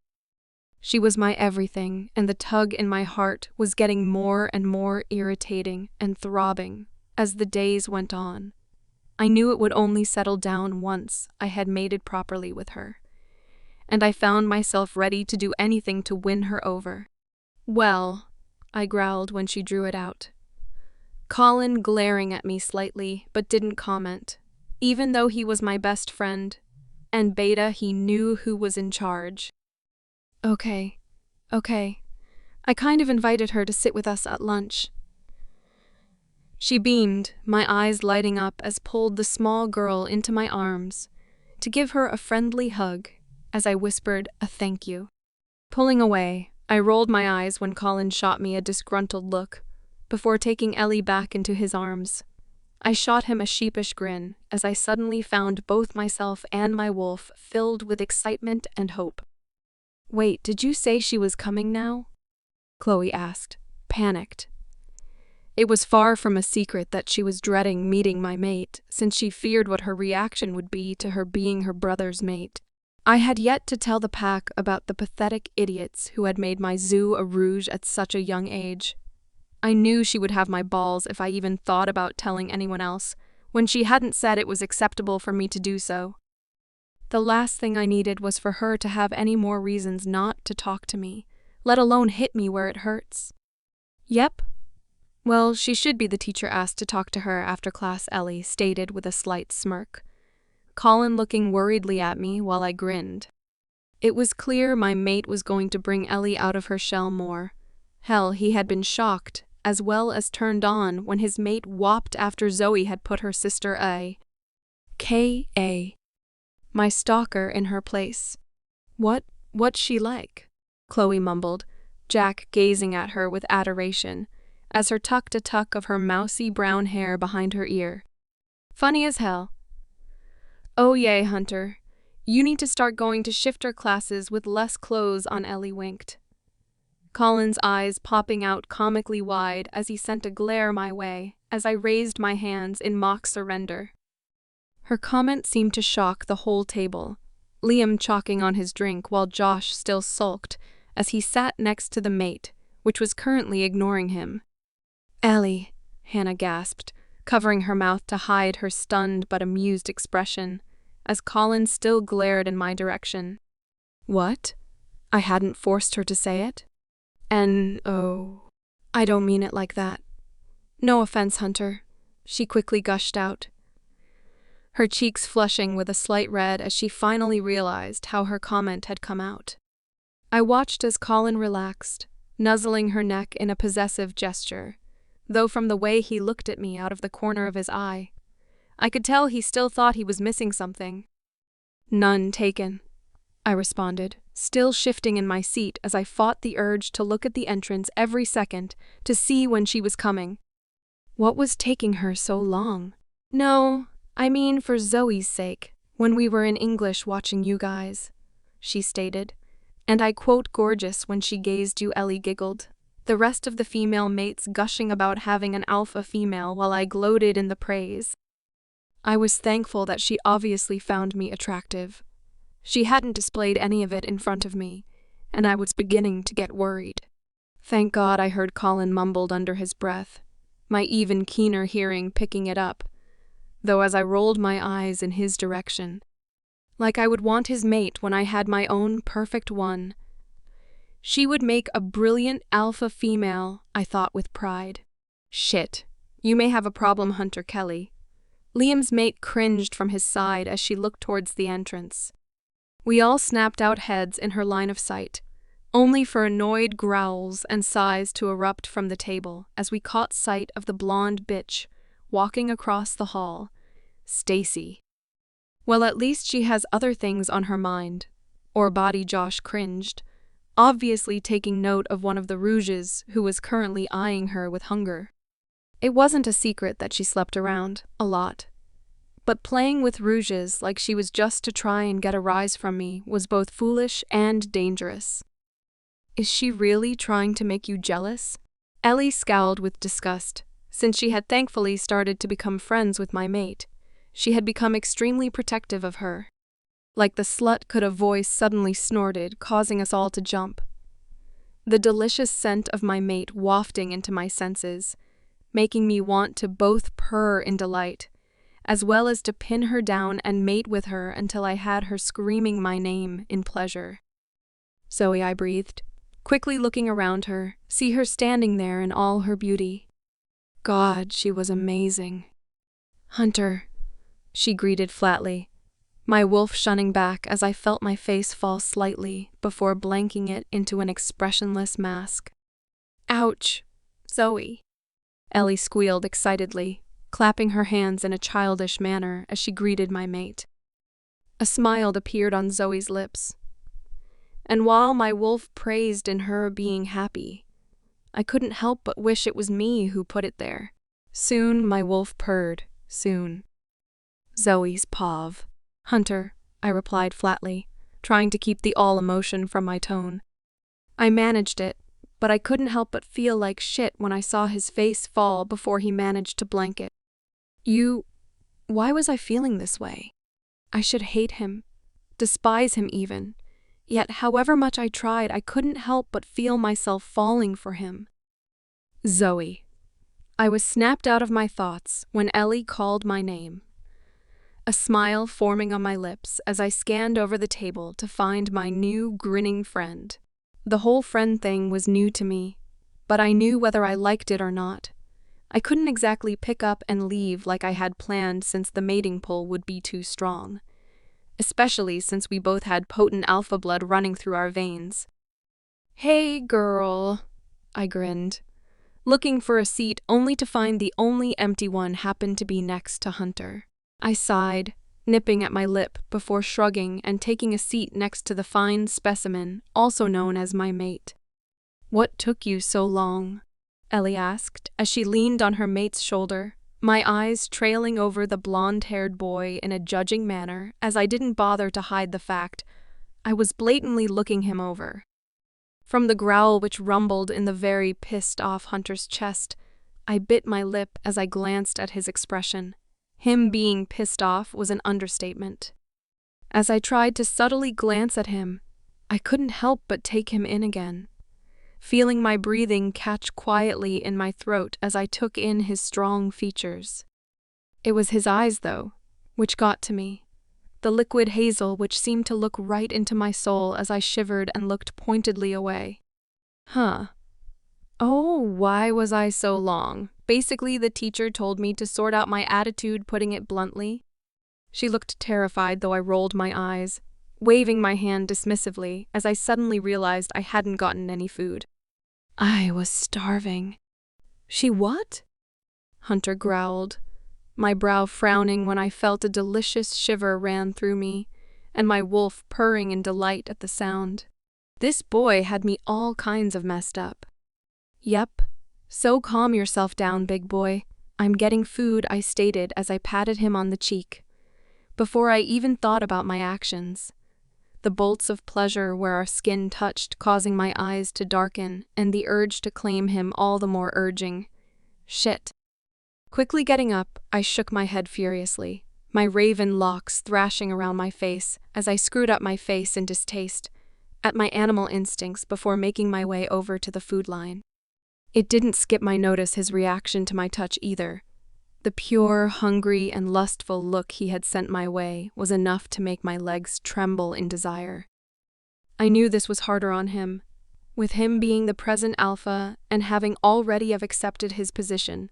His wolf's main priority now would be to claim his mate. I respected him for not trying to mate with me forcefully, having heard of such occasions in my travels. But I knew if he did, I would never forgive him, no matter what my wolf felt. Sighing, I shook my head yet again. I was finding it harder and harder not to just follow my instincts yet. His words from that morning still haunted me. Swallowing hard, I tried to clear those thoughts from my mind as I made my way to the slightly busy line, hearing the apparent whispers around the room perfectly as I did so. It was when I caught the conversation, including Hunter and his pack, that I found my heart beating faster, my wolf purring and howling inside of me, as I tried desperately to blank my expression. "Cheer up, mate," Colin stated as soon as they thought I was out of hearing range. I was too intrigued, though, to even bother rolling my eyes as I narrowed my eyes at the people in front of me in a threatening manner, causing them to immediately shut the hell up. "What am I going to do, mate? She hates me."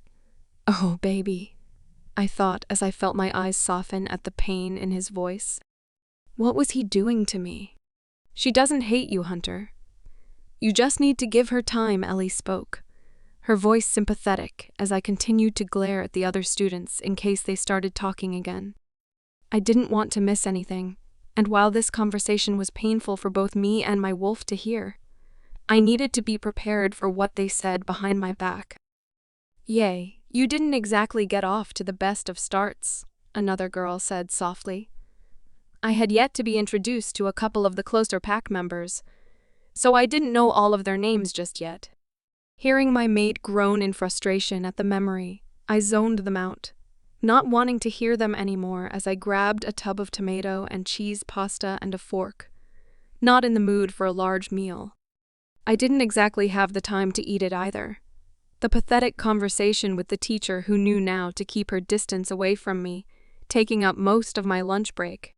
Paying for it to the slightly sweating woman at the till, I rolled my eyes before making my way back, only to be stopped in the middle of my tracks by none other than my spoilt sister.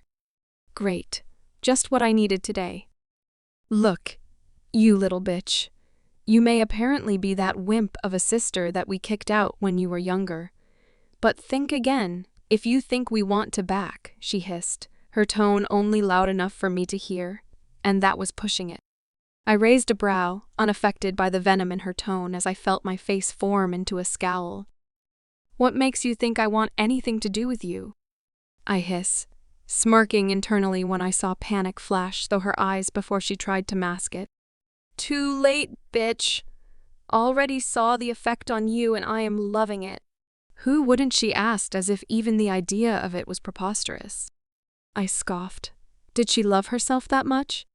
From the look on her makeup-caked face, I knew she was in fact completely serious.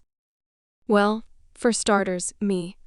So stay out of my life or I will do more to you than backhand you, I threatened, completely serious, stepping forward into her personal space as I made myself look even more threatening.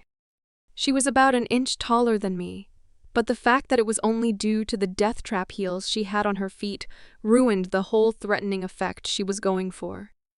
I tried to control my raging wolf as I breathed in her familiar scent. My wolf despising her as well as my parents for the way they had treated me when I was little. I had never been more glad that I never told them about me being able to shift.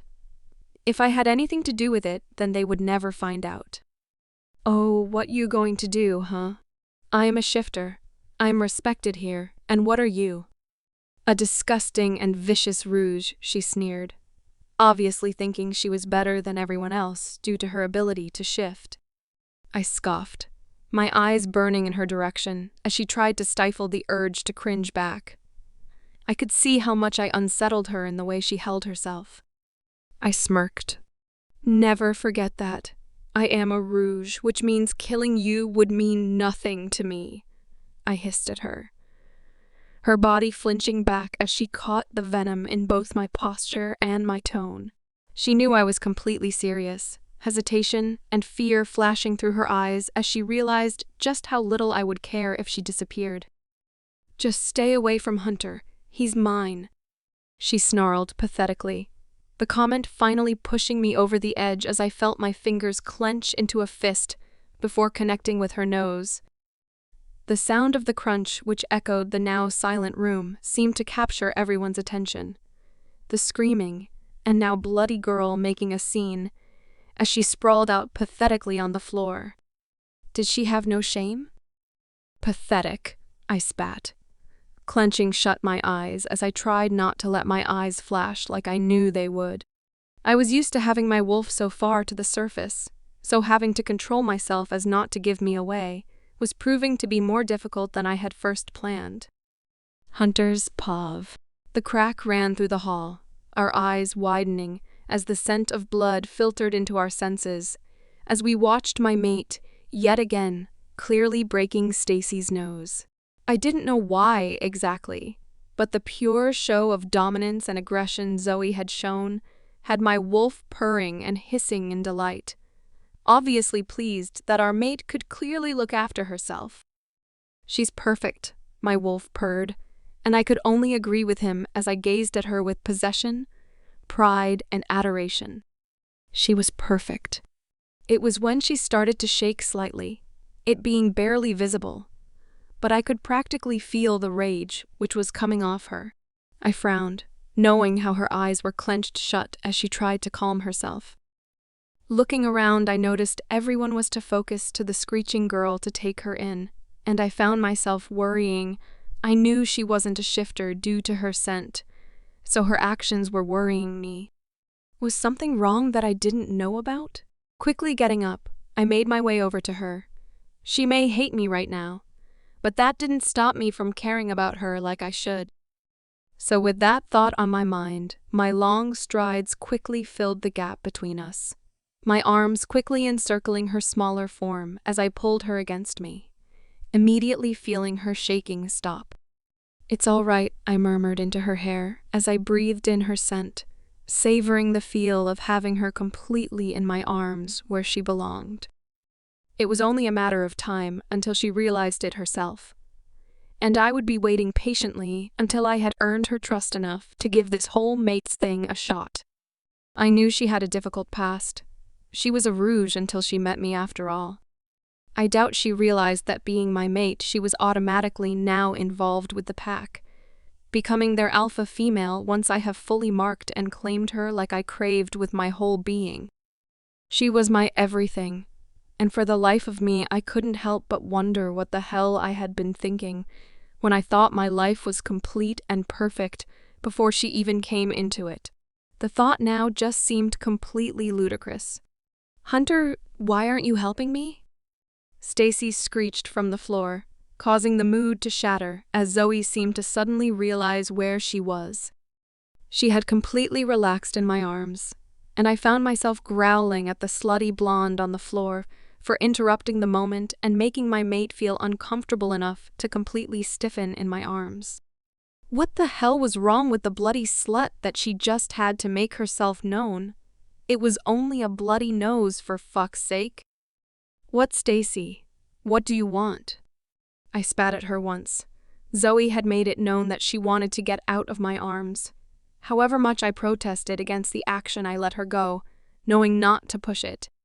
The rush of warmth that had run through me, the sense of wholeness I felt, and my wolf being completely calm, if not a little lustful when she was in my arms, was the best feeling I had felt in my life. And then this bitch just had to ruin it due to some stupid idea that we were destined for each other. I would die before I thought the same. "I need your help, Hunter," she pouted, her eyes watering, but I knew it was all an act. Knowing that I needed to help her up, being the alpha and such, I reluctantly did so with a disgusted expression clearly on my face. It was then I heard the most adorable sound in the world, a giggle coming from my right, as my head snapped in Zoe's direction, to find her watching my expression with amusement. I couldn't help but grin. The fact I had accidentally let go of Stacy, midway pulling her up, meaning that she fell to the floor yet again with a cry. "Brilliant," I heard my angel mutter, her hand over her mouth as she tried to smother her laughter, as she looked away as not to show me the amusement in her eyes. I couldn't help but grin widely. I had made her laugh. The thought made my wolf purr in happiness, the familiar feeling of warmth running through my body, making me feel as if I was literally on top of the world. I knew the feeling was going to become incredibly addictive, my mate's happiness being my own. Huntero, for fucks, I had forgotten about the suddenly hysterical girl on the floor, my features turning to distaste as I took note of how her clothes had pulled up due to her position, making it extremely aware to everyone that she was in fact going commando. Being now mated, I couldn't find any other girls attractive, but my mate. I could find them sexy or beautiful, but I couldn't get aroused with anyone other than my zoo. I could try, probably being able to succeed in it if I wanted it bad enough. But why would I? My mate was all I needed and wanted. It was just a matter of time before she realized the same thing. "Shut your legs, Stacy, and get up." "It's only a broken nose," I stated with a cringe, hearing gagging behind me, only to realize that Zoe must have gotten the same eye full I had. Lovely.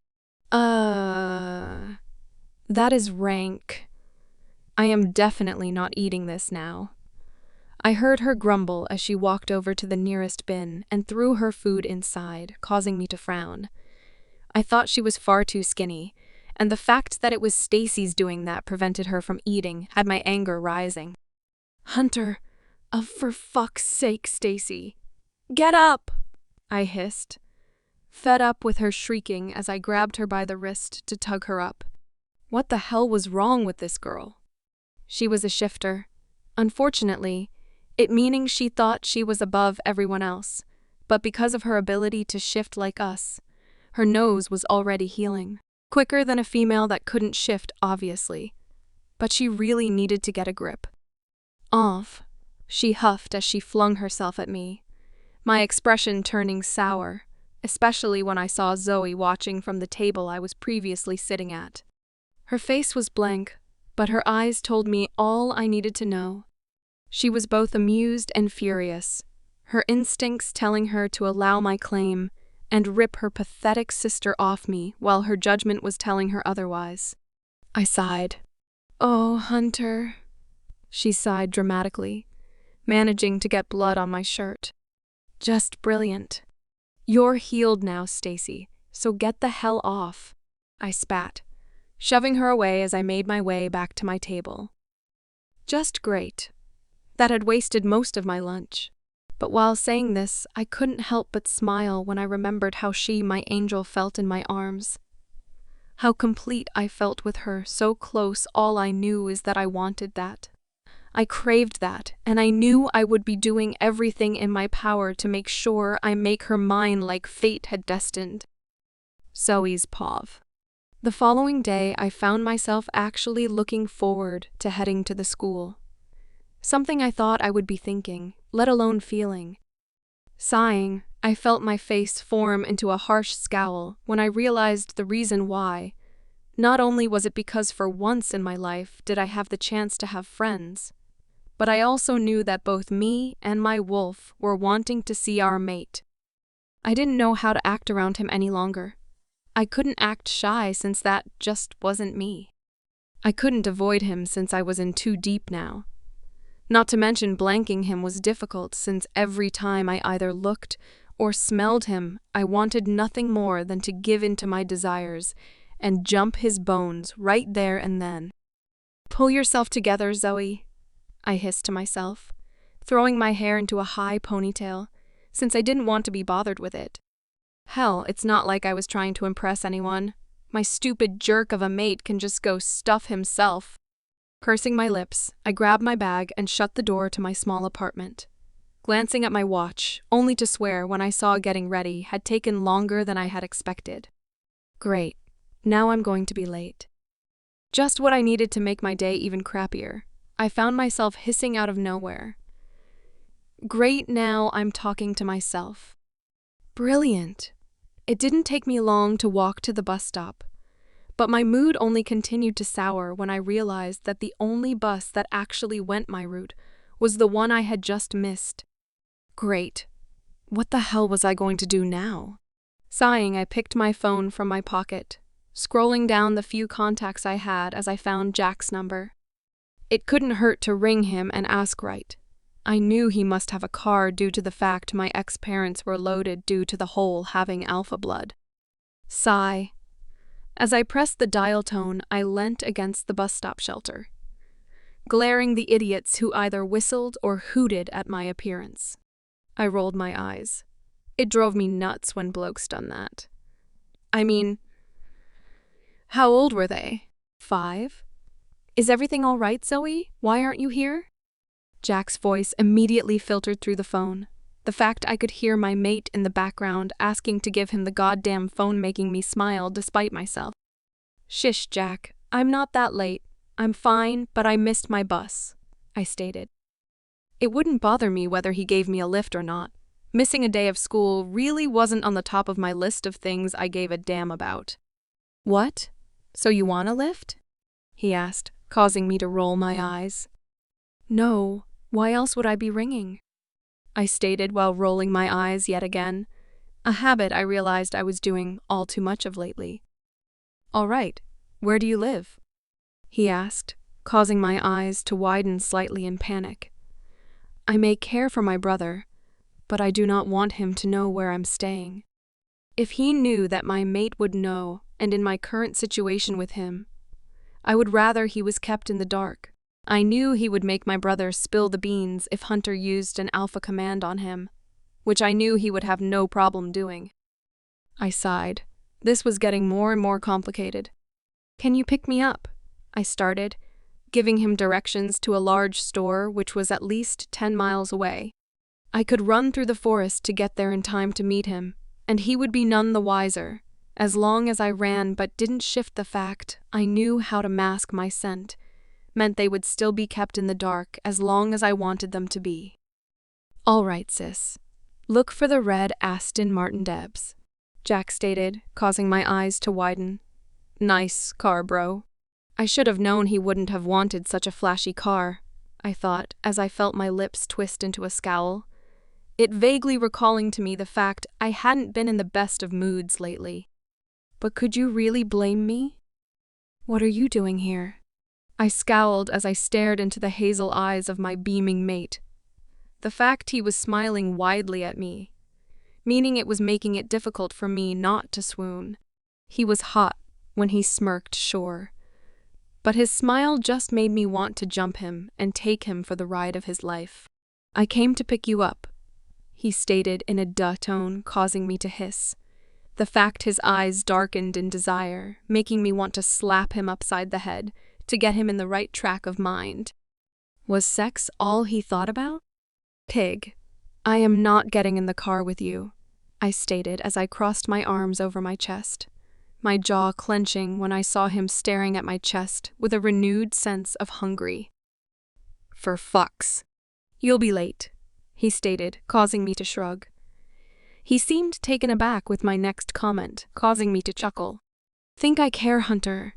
School means nothing to me," I said honestly, though from the way his tongue flickered over his delicious-looking lips, I could tell he wasn't even listening to me.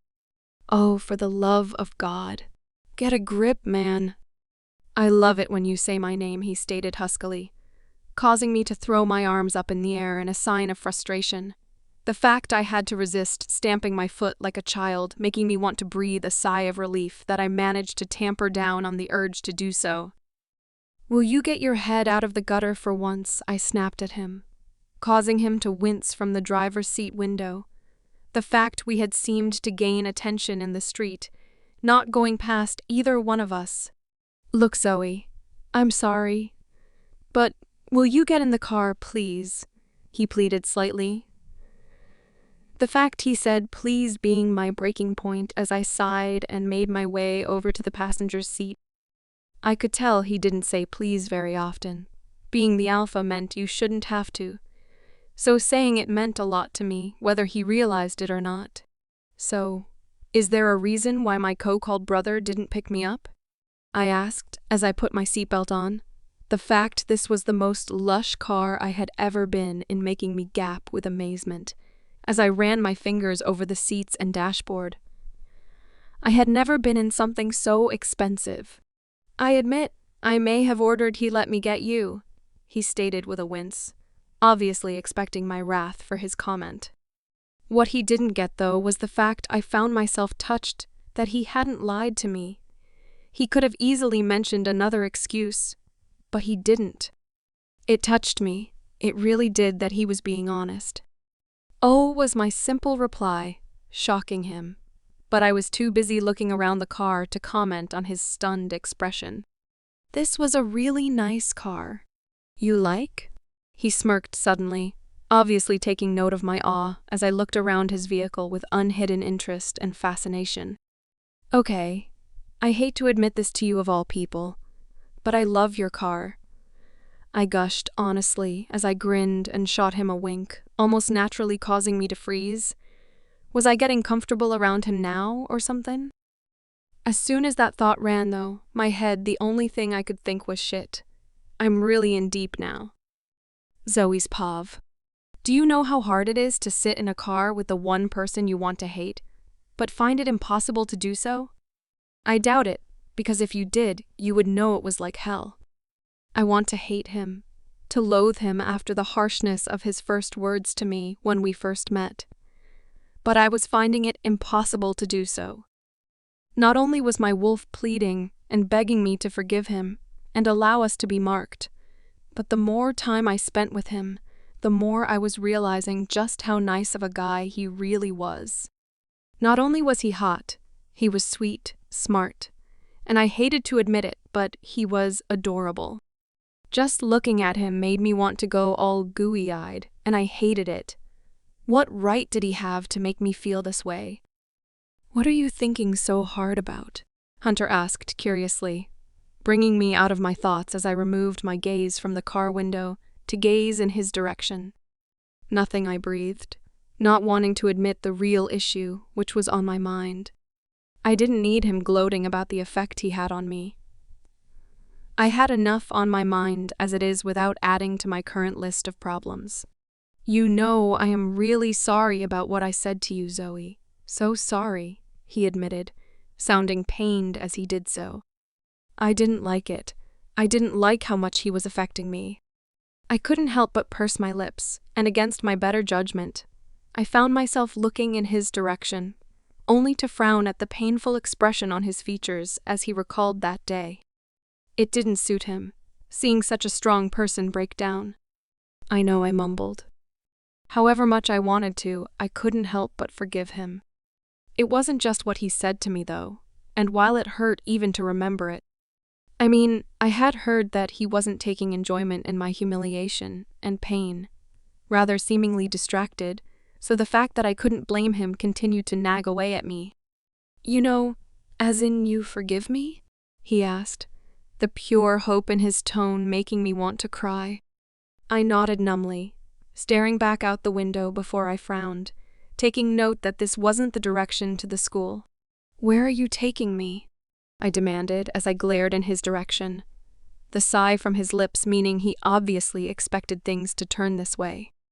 "No shit, Sherlock. What do you expect when you kidnap a girl? A bunch of bloody roses." "Look, I'm sorry, but I was wondering if you wanted to spend the day together?" he asked, his voice getting gradually quieter and quieter until he was literally mumbling. "Aw, he looks so sweet. Fuck. Why did I keep thinking that about him? Bad, Zoe, bad." "You what?" I asked, dumbstruck. What the hell was he playing at? Well, I thought that he stuttered, obviously losing his nerve as his fingers clenched and unclenched on the steering wheel as he made a sharp right turn. See, now why did I have to think that was cute? What the hell was wrong with me that I trailed off with a wave of my hand, struggling to keep the smile off my face as he continued to stutter while blushing a light shade of red. "Aw. Look shit, okay? Do you want to go get something to eat with me?" he asked nervously, not looking me in the eye as he did so. I didn't answer straight away, rather letting my choices run through my mind. It couldn't hurt, could it, to just go and have something to eat, since it definitely was not a date. Just a rouge having lunch with the alpha of the pack. Yay. That doesn't sound strange at all. "Just this once," I stated, biting my lip hard enough to leave a sting, when a bright grin formed on his lips, lighting up his already handsome features in a way that made me want nothing more than to grin with him. The familiar feeling of warmth ran through me, causing me to shiver in delight as my wolf purred at how we were pleasing our mate. I wanted to scowl, but just couldn't bring myself to do so. The fact my mate didn't stop grinning when he pulled up at a fancy restaurant, not helping with the fact I was trying to concentrate on my so-called hate for him. "Here we are," he beamed, making a move to open his door before I gently gripped his wrist, causing him to freeze. I tried to ignore the sparks as his head snapped in my direction, his eyes sparkling with a number of different emotions. Can we go somewhere less?" I stated, trying to find a word to describe the restaurant he picked. I frowned when I watched his expression fall, nervousness taking the place of his excitement. Did he think I was joking? I may be a rouge, but I would never get someone's hope up like that, only to shatter it for a laugh. It wouldn't be funny. "Less?" he asked, confused. He looked so adorable when he was worried. "Just don't ask me how an 18-year-old alpha werewolf could look adorable. Just don't. I'm not good with high-standard places. Can we go someone more low-key?" I asked, knowing there was no way in hell that I was going into a place like that. I wasn't like most girls. I didn't like people spending money on me, and I certainly didn't do posh restaurants or expensive meals. It just wasn't me. I watched relived as a killer's smile replaced his worried expression, his nervousness gone as he breathed a breath of relief. I couldn't help but take note of how handsome it made him look. I had to bit my bottom lip as not to comment that he should smile more often. "Sure. How does ice cream sound?" he asked nervously, my already small smile widening even more. "Ice cream sounds perfect," I grinned, showing my pearly white teeth as I smiled wide. Hunter mirrored my suddenly excited mood, quickly putting his belt back on before pulling out of the car park and heading to another destination.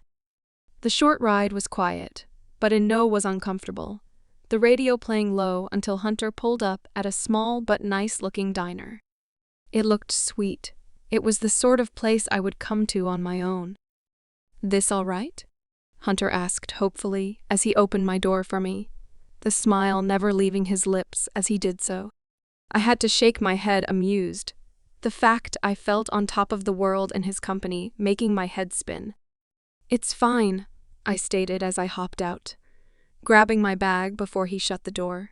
As we made our way into the small diner, his large hand found its way to the small of my back, the movement cautious on his move. When he realized I wasn't going to pull away, finding the feeling enjoyable, he grew more confident in his actions and applied more pressure as he held me in what some would say was a possessive manner. My head was spinning, and while I remained cool and collected on the outside, inside I was a mess. Why was I doing this, letting him get so close to me? I mean, I had always dreamed I would find my mate, and how Hunter was acting right now was what I had always craved in my soulmate. If it wasn't for the bad start, I think I would have already jumped him. But what I couldn't get past was how he said it in the first place. It was true, wasn't it? I was a rouge. I wasn't exactly worth his time, so why was he giving it to me? He couldn't possibly care, could he? Hunter's pav. I couldn't remove the grin from my face even though I attempted to do so. Here I was, sitting in one of my favorite diners with my soulmate in front of me. I was relieved when she didn't seem to overreact to me, taking her away from the school, but being the alpha, it was extremely easy to do since I ran all this territory. Looking at her now, though I couldn't help but already find myself falling for her. How could I not when she was completely perfect in my eyes? While she couldn't shift, I found it didn't bother me. Why would it when she was my perfect match and my equal in every way? She was mine as I was hers. She just needed to give in and accept that fact. "You have some ice cream right there," I smirked, my comment causing her to look up from her half-full bowl with a raised brow. "What?" she asked in a death tone, obviously thinking I was an idiot for pointing out that fact. I shook my head, chuckling, raising my hand I pointed to the side of my mouth. "You have some ice cream on your lip," I chuckled, trying to keep in my laughter as I saw her narrow her eyes in my direction. It wasn't until she slowly, seductively ran that pink tongue of hers over her bottom lip, effectively getting the small mess, that I felt my laughter die down, as I stared at her hungrily. Hell, she could make simple things like eating dessert make both me and my wolf howl in desire. I wanted her. Oh, did I want her? Did I get it? She smirked, causing me to huff. She knew exactly what she was doing to me, but when her delightful laughter filled the room, I couldn't help but shake my head with a smile, her mood being contagious to both me and my wolf. "So you want to tell me why you thought it was smart to kidnap me?" she asked with a raised brow, causing me to cringe at her term. "I did not kidnap you, as you so delightfully put it. Merely wanted to be in your company," I stated, trying to seem impassive but failing miserably. I watched as she leaned back in the booth, tilting her head to the side as she seemed to think it over. "You confuse me," she finally spoke after what seemed like hours, when I knew it was no more than 5 minutes. I raised a brow, but gestured her to go on, finding myself incredibly curious with what she had to say. Hell, I would listen to whatever she had to say if it meant hearing her voice, being close to her. God, I was so whipped. You insult me as you mate, she stated before I made a move to interrupt her. I know you didn't mean to blah, blah, blah. Anyway, you seem to get over your hate for rouges, yet what? You still want to be my mate, even though I can't shift? She asked, seemingly pained when she said the last part. I quickly sat up straighter. Did she believe any different? I don't give a shit if you can phase or not, Zoe. As for how I treated you at the beginning, I hate myself for it, truly. But no need you to give me a second chance, Zoe, please. I practically begged, not caring if anyone heard me do so. Hell, I would get on my hands and knees in front of her if it would get me back in her good books. I didn't know what I expected when I confessed it to her, my thoughts on the whole shifting aspect. But what I didn't expect was her to react so drastically to my confession. Within seconds after I'd finished my comment, I watched open-mouthed and pained as her eyes glossed over before a sob rose from her throat. The expression in her eyes, which was something akin to adoration. I could only hope. Zoe? Zoe? I shouted after her when she suddenly fled to the bathroom, having no idea what the hell I was meant to do when I could feel that she was hurting. Was it something I said to her? I quickly backtracked our conversation, not knowing what I had said to make her react in such a way. I continued to wait for my mate as she stayed in the bathroom for what seemed like hours, though after roughly 20 minutes she came out. I felt my heart break as I took in her puffy eyes, her slightly paler face as she made her way over to me in a confident way, though the effect she was going for was ruined when I caught sight of her bloodshot emerald eyes. Zoe, are you okay? Did I say something? Do you want? I started as I stood up to greet her, my eyes filled with worry as concern dropped from every word which fell from my lips. It was then I took note of the apprehension in her eyes, along with a determined expression. I was about to ask what was going on inside of that pretty head of hers, when she stopped in front of me, her scent invading my senses, causing my body to pulse and twitch in need. Once chance was all she breathed before her small hand wrapped itself around her neck and pulled me down. I felt her heartbeat increase radically as I closed my eyes, my head tilting as I breathed in her delicious scent. All I could think was if I died right now, I would die a happy man. Hunter's Pov. I couldn't wipe the grin off my face, even if I tried. Not that I would want to. As I stood outside the school with my pack as I waited for the buses to pull in. It had been 4 days since that night I took my angel to the ice cream diner, the night I thought I had made things worse, when I had thankfully made the right decision. I remember feeling so nervous when her brother told me about her issue with needing a ride. How I had immediately told him I was picking her up, even if Jack thought it would only make things worse. I was thankful I didn't listen to him. I had shown her my softer side, and I couldn't have been more relieved that I did. You know it is official. I have never seen you so happy, Liam stated with a smirk, as his own mate stood by his side. Kelly on her phone as she played what looked like some penguin game, which I couldn't help but shake my head at. Liam thought it was adorable that she was so obsessed with it. The rest of us just finding it as amusing as hell that a girl her age could be so interested by it. How could I not be? The rouges haven't been causing a problem. Zoe is finally giving me a shot, and my wolf is practically purring with contentment. I grinned, my pack mates finding it hilarious, but I didn't care. Why would I? I was finally getting a shot with my mate, and while we were taking it at an extremely slow pace, I was too thankful that she was even giving me a shot to be bothered by it. Whatever, dude, I still don't like her, Josh muttered, caught me to glare heavily in his direction. Hannah had nothing against my mate's history, so why should he? Sure, it was sad that Hannah was nearly taken out, but if she can give my mate a shot, then he fucking can. You know what will happen if you make her uncomfortable, Josh. Do not forget that I hissed, causing him to shudder as he recalled what happened the last time he upset her. He may be one of my closest friends, but I was still his alpha and Zoe was still my mate. He needed to learn his place. He could do it the easy way, or the hard way, it was up to him. Sorry, Alpha, he muttered, causing me to nod and Hannah to kiss his cheek in thanks. It was amusing to watch as his face light up as he pulled her closer. And while I would have probably laughed at his display a few weeks ago, I knew exactly what he was feeling thanks for my own angel, my zoo. Buses are here, Jack grinned as they started to pull up, my back straightening as I pushed myself off the wall. I had tried to get her to let me give her a ride, but she had refused, saying the bus journey was her thinking time, which I could completely understand. I didn't want to push her after all. I knew I was a lucky fuck to get the chance she was giving me, and I wasn't foolish enough to throw it away for something so trivial. We all stood as the Rouges got off the buses. Okay.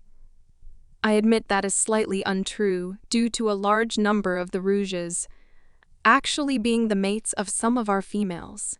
Because of this, like the situation I had with Zoe, they were immediately connected to the pack and no longer considered a Rouge. Though at the next full moon there had to be a ritual for them to be mind-linked with the pack when we were in our wolf forms, making it official. Zoe, I found myself breathing much to the amusement of my pack, when I felt the ache in my chest loosen when her scent drifted into my senses. My wolf no longer pacing in my inner cage, as it was calmed by our mate. As I continued to look in her direction, I found myself grinning when her form bounced down the steps of the bus, her head snapping in my direction, causing my heart to flutter at the similar goofy smile she wore, which was so much alike to mine. Morning, everyone, she greeted with a killer smile as she walked into my embrace, my arms wrapping around her small waist as I pulled her against me and breathed in her all too addicting scent. Morning, gorgeous, I breathed as I nuzzled my face in her thick curls, hearing my pack greet her as well as she relaxed in my embrace and wrapped her arms loosely around my waist, effectively pulling me closer. Hell, not that I had anything against it. She could pull me as close as she wanted if it felt his good. So Zoe, did you hear what your sister done the other day? Ellie giggled, causing my mate to sigh. The fact she was the missing Greenwoods was all around the school now, and people were continuously talking about it, or giving her stares. I tried my best to silence them all, but gossip was gossip. I was just glad her hearing couldn't pick up some of the whispers going around, even if sometimes I was paranoid that she could, in fact, pick up on what they were saying. I couldn't help the feeling that she was hiding something from me, something big that I was completely missing. It's not like I didn't know she didn't have a great life, being kicked out at such a young age, but hoped that someday she would trust me enough to tell me about her past. It was sickening how her parents had tossed my angel aside, and I knew if they weren't on a business trip, I would have immediately gone and ripped out their throats as soon as I had found out. That business trip had saved them, but they were going to feel my wrath when they got back, and that was a promise I intended to keep. I wish you wouldn't call her that. I prefer the term slut, or whore, or whatever else you could think of. Zoe mumbled against my chest, causing me to chuckle along with the rest of the pack. It was not a secret that no one liked Stacy, and the only reason she was even living at MY Pack House was due to my respect for her parents, since they had alpha blood. That thought made me freeze, and my eyes to narrow slightly. The little respect I had for her parents was successful gone when I heard about how badly they had treated my mate, and as soon as I had the all clear from my angel to make my pack aware of how disgusted I was with them, I could successfully kick them out of my territory, or kill them. It depends on how badly they had treated her. Well, that was my plan anyway. I had yet to introduce my mate to my parents, though that was the next step on my to-do list. Shaking the depressing but serious thoughts from my head, I concentrated on the warm and complete feeling I got from my mate, who had still yet to move from my arms. Not that I was complaining. It was when I clued back into the conversation, I realized I must have zoomed out since the females were gigging, and even Josh wasn't able to hide the smile, which seemed to appear on his lips. What did I miss? I asked curiously, Kelly snorting as she stood by Liam's side as I did so. Nothing much, just a very delightful overview on what Zoe thinks about her sis. Sorry about the whore, Kelly corrected herself with a giggle. Liam looking at her adoringly as she did so. Thanks for the correction, Kelly. Much appreciated, Zoe mumbled, causing another round on laughter to sound around the pack before we started to head inside. You okay? I asked her when she made no move to let me go. Again, not that I was complaining or anything. Yay, I'm fine, was all she sighed out before jumping up suddenly, surprising me enough to only just catch her in time as she wrapped her deliciously long legs around my waist in a way which made me want to do nothing more than to mount her right there and then. She really wasn't making this whole taking it slow easy, was she? You sure? I asked, concerned, as I walked into the school where my packmates had already gone, my hands firmly on my mate's firm and perfect arse as I held her weight so she didn't have to strain her legs as she kept them wrapped around me. I wasn't complaining about the position, though. Hell no, I loved the position. I just wished I wasn't having to hold myself back from stripping her down and marking her like both me and my wolf so desperately wanted to. I'm fine, Hunter. Thank you for asking, though it's sweet. She mumbled against my neck, her breath on my naturally hot skin making me shiver. I felt her smile against my tanned flesh, her comment making my grin even wider as I felt my heart flutter at her compliment. Yep, I was whipped. So you think I'm sweet, huh? I teased. I couldn't help myself. Yep, I think you're adorable, she giggled, the sound making me pull her even closer against me as I took my time getting us to class. I had switched all mine to be with hers, so we had all our lessons together, except for when I went to shifter classes, to help train my pack to fight, to shift, and such, where I had to reluctantly leave her. It was times like that I wished she could shift. But shifter or not, she was still my angel, and it changed nothing about how I felt about her. She was my everything, even if she was only just beginning to realize that. Hunter's pov. I couldn't help the sigh which fell from my lips as I stood on the large field which held the shifters of our pack. The fact I had been forced to leave my angel to attend this lesson not settling well with me. My pack had been avoiding me as much as possible. Not that I could really blame them, since I wasn't exactly in a good mood. How could I be when my angel wasn't here? She should be at my side, for fuck's sake, where she belonged. I ran a hand through my hair as I glanced to my right, trying to fight a grin when I felt my mate's eyes on me as I did so. I had taken Ellie's advice and immediately stripped off my shirt when I made my way onto the training field. What? I was a bloke after all, and the fact I could feel some of my mate's lust was a bonus. When we mate fully, we will be a lot more in tune with each other, meaning not only will she be mine as I hers, but I will be able to not only feel her emotions as if they were my own, but I would be able to track her with ease. It was something I couldn't help but look forward to. Being so close to her, in such an intimate way, was extremely pleasing to both me and my wolf. Hey mate, snap out of it, Will Colin joked as he came jogging to my side, careful to keep his tone playful. My wolf didn't take a good view on being ordered around. Colin, like the rest of the pack, knew to be careful around me. My father was also similar, that thought reminding me that both he and my mother were getting antsy with wanting to meet my mate, and the future alpha female once I had marked her. Whatever. How the hell do you cope with this?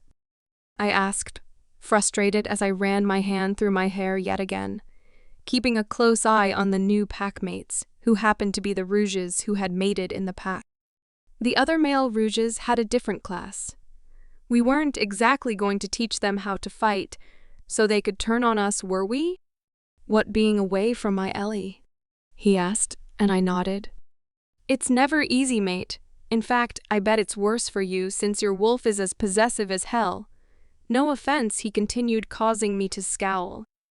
Brilliant. That's just lovely news. Well, that sucks, I stated before shrugging.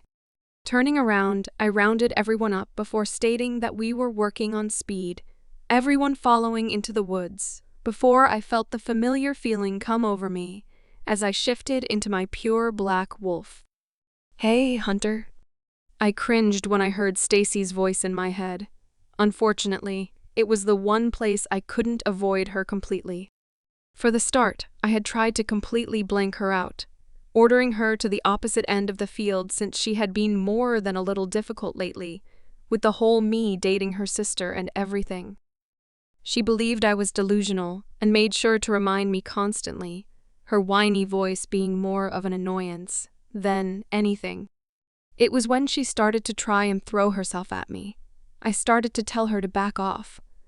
The last thing I needed was Zoe getting the wrong idea and losing any chance I had with her.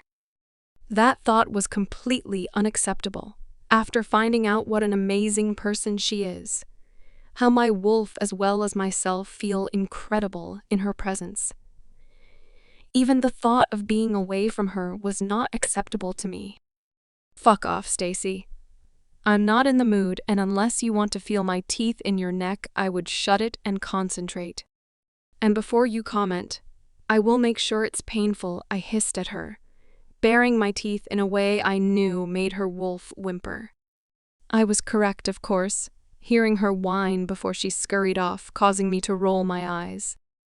She may think she has power over everyone due to being the only female shifter, but when I'm done with her parents, she will be finding herself without a pack house and moving back in with her parents, if I had anything to do with it. Priceless mate, Liam laughed, the sound in his wolf form gaining him odd looks as we all watched Stacy run off with her tail between her legs. I rolled my eyes when I caught her thoughts. The fact she was foolish enough to think I was just playing hard to get saying it all. Seriously, why would I want her? Not only was she rude, disrespectful, and believed herself to be the alpha female, but it wasn't like she had the skills to be. She wasn't one of the fastest. She was lazy and undisciplined. The fact she was a good fighter not making up for the fact she didn't listen to orders unless I made her. She needs to learn her place. I'm getting sick of her, I replied back with a grunt, hearing laughter around the pack minds as even the past rouges found it amusing. I was shocked but pleased at how easily they had accepted the idea of being in a pack. But it wasn't hard to realize why when they stated they didn't become rouges voluntarily, but rather were kicked out or forced to leave their past packs.